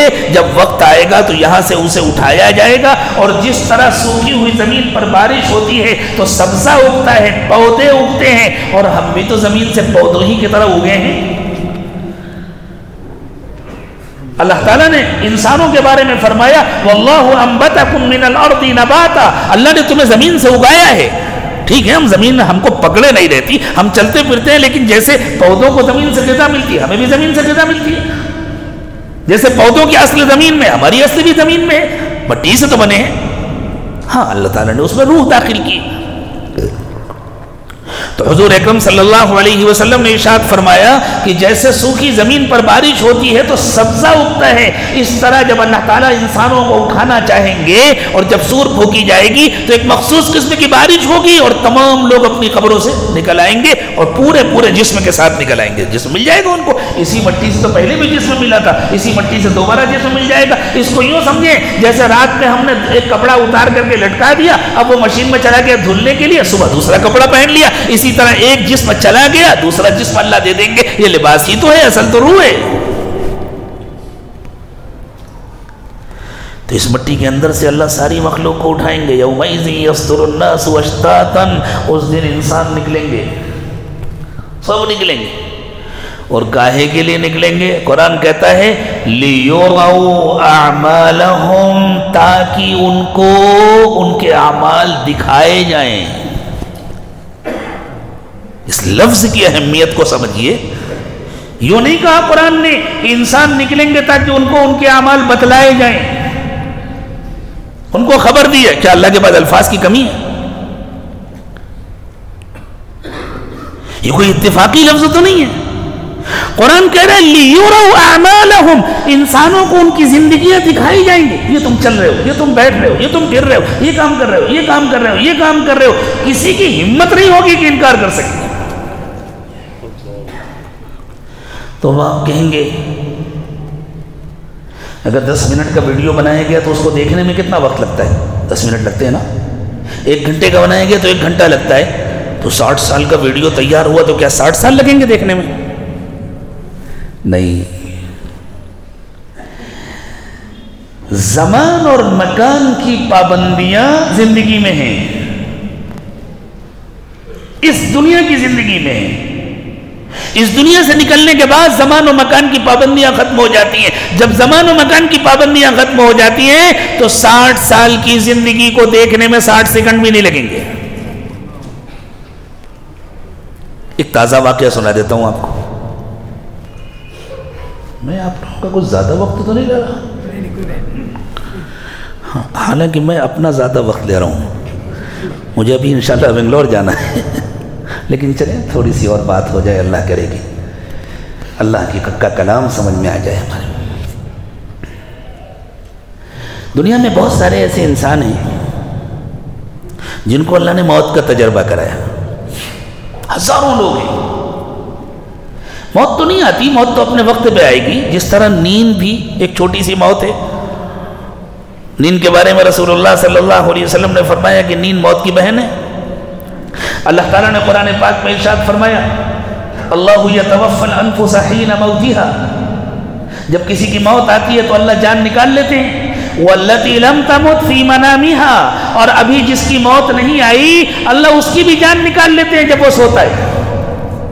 قرآن کہہ رہا ہے ابھی جس کی موت نہیں آئی اللہ اس کی بھی جان نکال لیتے ہیں جب وہ سوتا ہے۔ فَيُمْسِكُ الَّتِي قَضَى عَلَيْهَا الْمَوْتِ، تو جس کی موت کا فیصلہ ہو گیا اس کی جان کو تو اللہ اپنے پاس روک لیتے ہیں۔ وَيُرْسِلُ الْأُخْرَى إِلَىٰ أَجَلٍ مُّسَمًّى، اور جس کی ابھی موت کا وقت نہیں آیا ہے اس کی جان واپس کر دی جاتی ہے جب وہ بیدار ہوتا ہے۔ یہی جان ہے جو اللہ کے حکم سے نکلتی ہے، یہاں وہاں ٹہلتی رہتی ہے، اور ہم خواب بغیر ویزے بغیر پاسپورٹ کے نہ معلوم کہاں کہاں خواب میں گھوم کے آ جاتے ہیں۔ آپ خواب میں جا کے جو عمرہ کر کے آ جائیے، سعودی گورنمنٹ کی ساری پابندیاں ختم، نہ تمنا کی ضرورت، نہ زرنا کی ضرورت، پتہ نہیں کیا کیا اپلیکیشن بنا رکھے ہیں ان لوگوں نے، نہ ویکسین کی لازم، نہ ویزے کی ضرورت، نہ کہیں آپ کو کچھ وقت گزارنا ہے، آپ جائیے عمرہ کر کے آ جائیے، حج کر کے آ جائیے، مسجد نبوی میں زیارت کر کے آ جائیے، روضہ رسول پر حاضر ہو کر کے صلاۃ و سلام پڑھ کر کے آ جائیے، روح جاتی ہے اور آتی ہے۔ اسی طرح اللہ تعالیٰ نے بہت سارے لوگوں کو تجربے کرائے ہیں کہ ان کی روح کچھ دیر کے لیے چلی گئی، ابھی موت نہیں آئی تھی، کچھ دور تک گئی اور پھر واپس کر دی گئی، تو گویا ان کو ایک طرح سے موت کا تجربہ ہوا۔ ایسے ہزاروں لوگ ہیں جن کے انٹرویوز گوگل میں محفوظ ہیں، میں حوالے دے دیتا ہوں تاکہ جن لوگوں کو شوق ہو وہ ذرا تلاش کریں، دیکھیں۔ کچھ لوگوں کے حالات پر تو ایک کتاب تھی، مفتی تقی عثمانی صاحب جب امریکہ تشریف لے گئے تھے تو وہاں وہ بڑی بکنے والی کتاب تھی، اسی قسم کے لوگ جن کو گویا موت کا تجربہ ہوا تھا تو مفتی صاحب لے کر کے آئے، اور اس پر انہوں نے اپنے رسالے میں ایک مضمون بھی لکھا تھا۔ عراق کے ایک پائلٹ کا واقعہ، اس پائلٹ کو حکم دیا گیا تھا اپنے ملک کی آبادی پر بم مار دو۔ کسی آبادی سے حکومت ناراض ہوئی ہوگی تو ظالم حاکموں نے حکم دیا، وہ فوجی پائلٹ تھا، کہ فلاں علاقے میں جا کر کے بم مار دو۔ وہ وہاں گیا اور بم گرانے کے لیے ذرا جہاز کو نیچے کرنا پڑتا ہے، تو جب ذرا جہاز کو اس نے نیچے کیا تو اس کو ایک عورت نظر آئی جو اپنے بچوں کو لے کر کے بے تحاشا بھاگی چلی جا رہی تھی۔ اسے اس عورت پر، اس چھوٹے چھوٹے بچوں پر بڑا ترس آیا، اور اس کو لگا کہ میں اپنے ملک کی عوام پر بم ماروں، اپنے لوگوں کو ماروں، اور ان معصوموں کو قتل کروں، ان بے قصوروں کو قتل کروں۔ وہ جہاز لے کر واپس آیا۔ اب کوئی فوجی کہنا نہ مانے، اس کا تو کورٹ مارشل ہوتا ہے، اسے اٹھا کے جیل میں ڈال دیا گیا، اور اسے معلوم تھا مجھے موت کی سزا دی جائے گی۔ تو وہ وہاں جیل میں ڈپریشن میں چلا گیا۔ اس کے پاس نیند کی گولیاں تھیں، اس نے بڑی مقدار میں نیند کی گولیاں کھا لی۔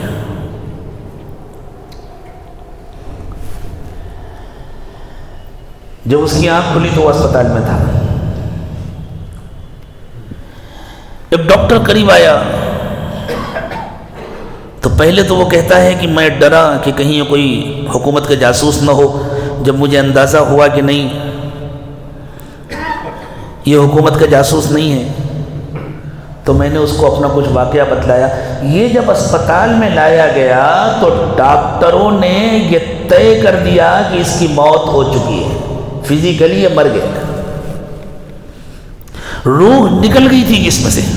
اور ایسا ہوتا ہے، روح جسم سے نکل۔ ہمارے شہر میں ایک ڈاکٹر صاحب ہیں، ان کا دل کا آپریشن ہوا، کافی عرصہ پہلے کی بات ہے۔ انہوں نے خود اپنا واقعہ مجھے بتلایا، کہہ لیں میرے دل کا آپریشن ہوا، اس کے بعد میں نے دیکھا کہ میں اپنے جسم سے باہر نکلا۔ میں نے خود دیکھا، میں اپنے جسم سے باہر نکلا اور کمرے میں کنارے جا کر کے میں بیٹھ گیا، اور وہاں سے میں دیکھ رہا ہوں وہ میری ڈیڈ باڈی پڑی ہوئی ہے۔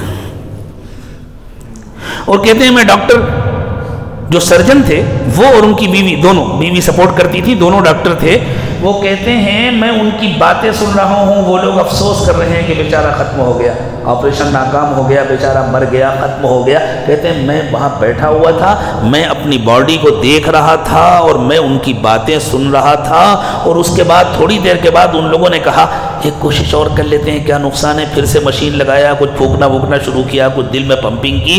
یوں کہتے ہیں میں وہاں سے چلا اور دھیرے سے آ کر اپنی باڈی میں داخل ہو گیا.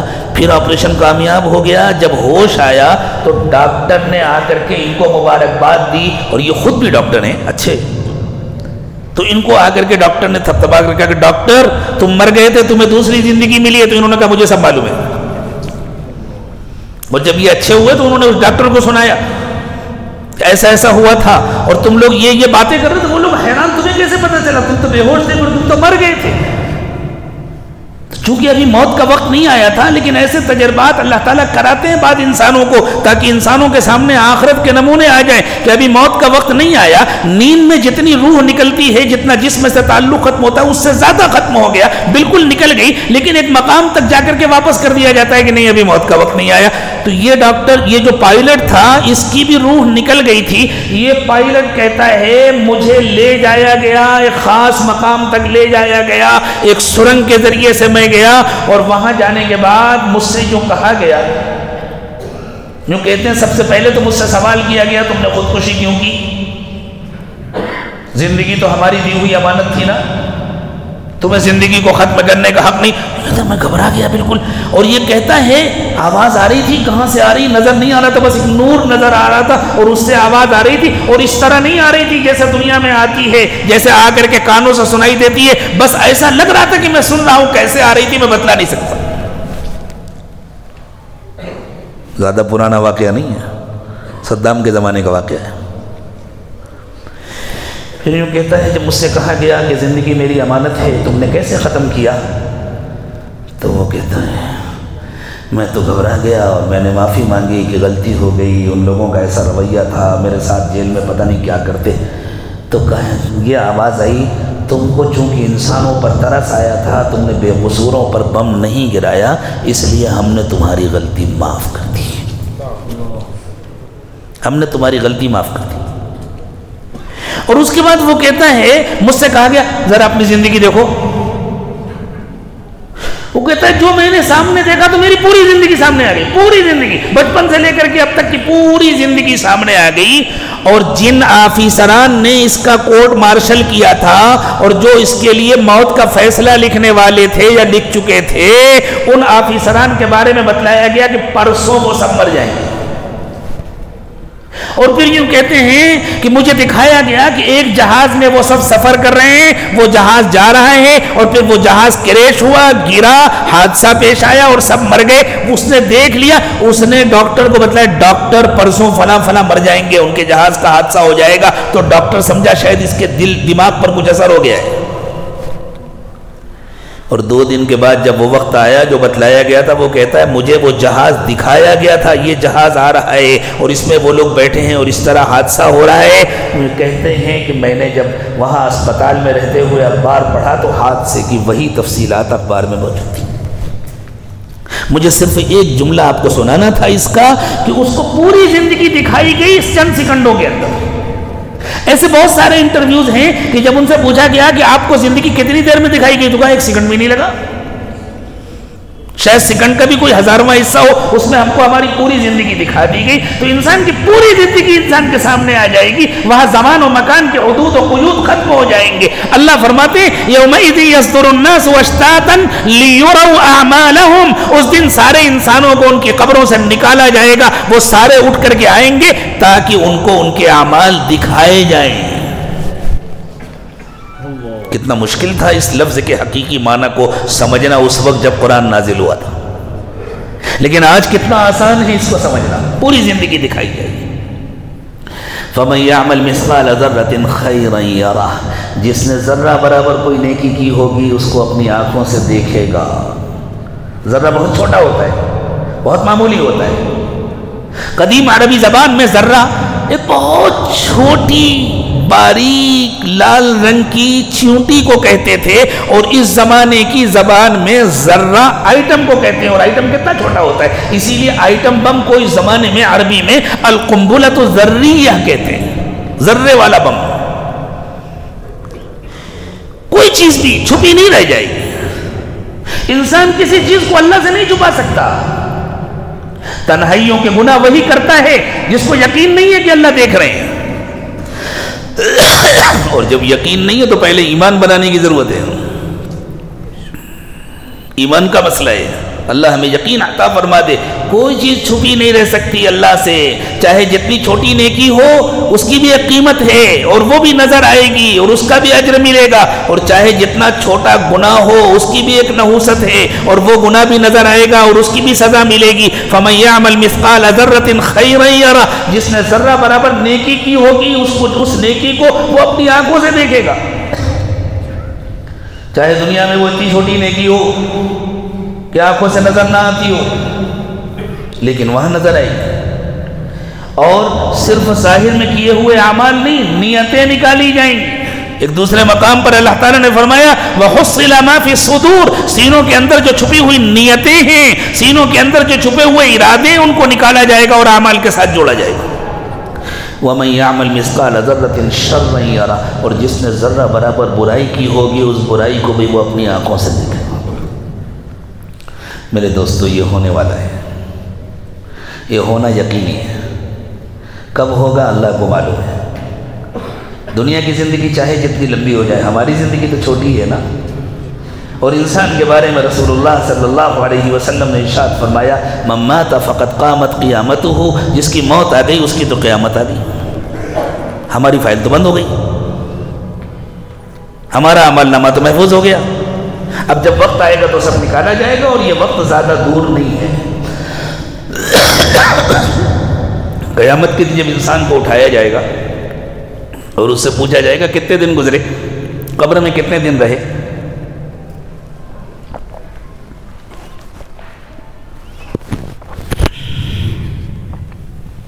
كأنهم يوم يرونها لم يلبثوا إلا عشية أو ضحاها، تو جب قیامت کی ہولناکیوں کو دیکھیں گے تو ان کو لگے گا کہ قبر میں شاید ہم ایک دوپہر یا ایک شام گزار کر کے آئے ہیں، زیادہ لمبی مدت نہیں ہے، زیادہ دور نہیں ہے، ہماری زندگی کا کتنا وقت گزر چکا، کئی دن باقی ہیں معلوم نہیں ہے، ہماری پوری زندگی آن ریکارڈ ہے۔ میرے دوستوں، ہم اللہ سے کچھ چھپا نہیں سکتے، تو جب کچھ چھپا نہیں سکتے تو پھر ہم اپنی زندگیوں کو گناہوں سے خالی کریں، ہم اپنی زندگیوں کو اللہ کی نافرمانی سے خالی کریں۔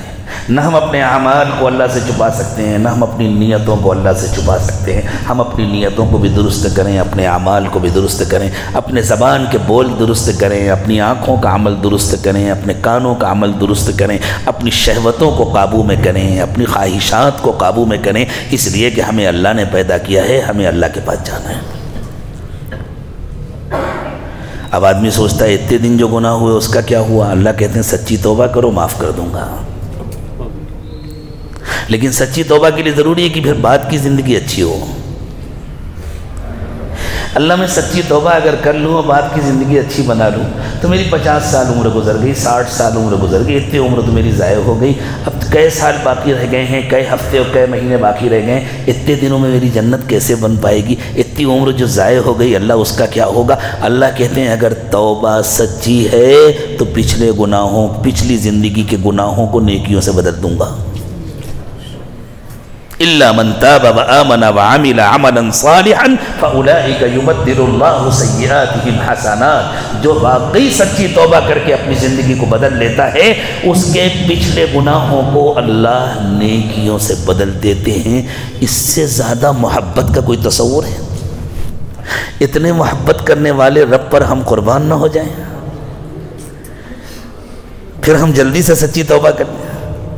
اللہ ہم سب کو سچی توبہ نصیب فرمائے، اللہ ہماری توبہ کو قبول فرمائے۔ اس لیے میرے دوستو اب ہم سچی نیت سے توبہ کے ارادے سے آج ان کلمات کو پڑھیں، اور جو لوگ سلسلے میں داخل ہونا چاہتے ہیں، باقاعدہ زیر نگرانی رہ کر اپنی تربیت چاہتے ہیں، وہ سلسلے میں داخل ہونے اور بیعت کرنے کی نیت ساتھ میں کر لیں۔ ساتھ میں پڑھیں بسم اللہ الرحمن الرحیم، لا الہ الا اللہ محمد الرسول اللہ صلی اللہ علیہ وسلم۔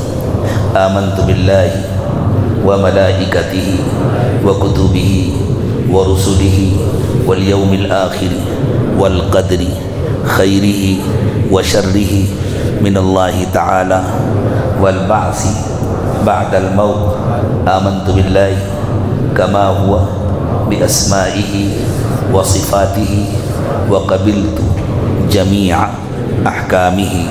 اشہد ان لا الہ الا اللہ واشہد ان محمدا عبدہ ورسولہ۔ استغفر اللہ ربی من کل ذنب واتوب الیہ برحمتک یا ارحم الراحمین۔ جو لوگ سلسلے کے معمولات کرنا چاہتے ہیں اور رابطہ رکھنا چاہتے ہیں وہ انشاءاللہ دعا کے بعد ہمارے احباب سے معمولات کا کارڈ لے لیں، اس پہ رابطے کا نمبر لکھا ہوا ہے، اس پر رابطہ کر سکتے ہیں۔ وقت بہت ہو گیا ہے، دل سے اللہ کی طرف متوجہ ہو جائیں اور دعا کر لیں۔ سبحان ربی العلی العلی الوہاب، اللہم صلی علی سیدنا محمد وعلی آل سیدنا محمد وبارک وسلم۔ ربنا ظلمنا انفسنا وان لم تغفر لنا وترحمنا لنکونن من الخاسرین۔ پروردگار عالم، ہم آپ کے عاجز و کمزور بندے ہیں، ہمارے حال پر رحم فرمائیے اللہ۔ ہمارے دلوں کی گندگیوں کو دور فرما دیجئے اللہ۔ اب تک کی پوری زندگی گناہوں میں لت پت گزری ہے اللہ معاف فرما دیجئے، اللہ معاف فرما دیجئے، اللہ معاف فرما دیجئے اللہ۔ بچی ہوئی زندگی کو پچھلی زندگی کا کفارہ بنا دیجئے، آنے والے وقت کو پچھلے وقت سے بہتر بنا دیجئے اللہ۔ قیامت کے دن کی ذلت و رسوائی سے حفاظت فرمائیے اللہ، قیامت کے دن کی ذلت و رسوائی سے حفاظت فرمائیے اللہ۔ بری زندگی، بری موت، برے انجام سے بچا دیجئے، اچھی زندگی، اچھی موت، اچھا انجام نصیب فرمائیے اللہ۔ حلال و پاکیزہ روزی عطا فرمائیے، حرام اور مشتبہ سے حفاظت فرمائیے، ہر وقت اپنی یاد اور اپنا دھیان نصیب فرمائیے، اپنی مرضی کی سنتوں کی پابندی کے ساتھ، شریعت کی پابندی کے ساتھ، سنتوں کے اہتمام کے ساتھ اللہ ہمیں زندگی گزارنے کی توفیق عطا فرمائیے اللہ۔ ہمارے ظاہر کی بھی اصلاح فرمائیے، ہمارے باطن کی بھی اصلاح فرمائیے اللہ۔ ہر قسم کی بیماریوں اور پریشانیوں سے حفاظت فرمائیے اللہ۔ اٹھنے سے پہلے ہم سب کی مغفرت فرما دیجیے اللہ، اٹھنے سے پہلے ہم سب کی مغفرت فرما دیجیے اللہ۔ ہمارے لیے خیر مقدر فرما دیجیے اللہ۔ ہمیں ہدایت پر استقامت نصیب فرمائیے، ہمیں دوسروں کی ہدایت کا ذریعہ بنا دیجیے اللہ۔ ہمارے ملک میں بسنے والے تمام انسانوں کو، تمام مردوں کو، تمام عورتوں کو، تمام بچوں کو، تمام بوڑھوں کو اللہ سب کو جہنم سے بچا دیجیے اور اللہ ہمیں ذریعہ اور سبب بنا کر کے قبول فرما لیجیے اللہ۔ ساری دنیا میں ہدایت کی ہوائیں چلا دیجیے، ہر کچے پکے گھر میں اپنا دین پہنچا دیجیے اور اللہ ہمیں ذریعے اور سبب کے طور پر قبول فرما لیجیے اللہ۔ ہم سے راضی ہو جائیے، اپنے رضا والے اعمال کرنے کی توفیق عطا فرمائیے، اپنی ناراضگی سے اور ناراضگی کے اسباب سے حفاظت فرمائیے اللہ۔ ان اٹھے ہوئے ہاتھوں کی لاج رکھ لیجیے، سب کے دلوں کی جائز تمنائیں و مرادیں پوری فرما دیجیے۔ وصلی اللہ تعالی علی خیر خلقہ محمد وعلی آلہ وصحبہ اجمعین برحمتک یا ارحم الراحمین۔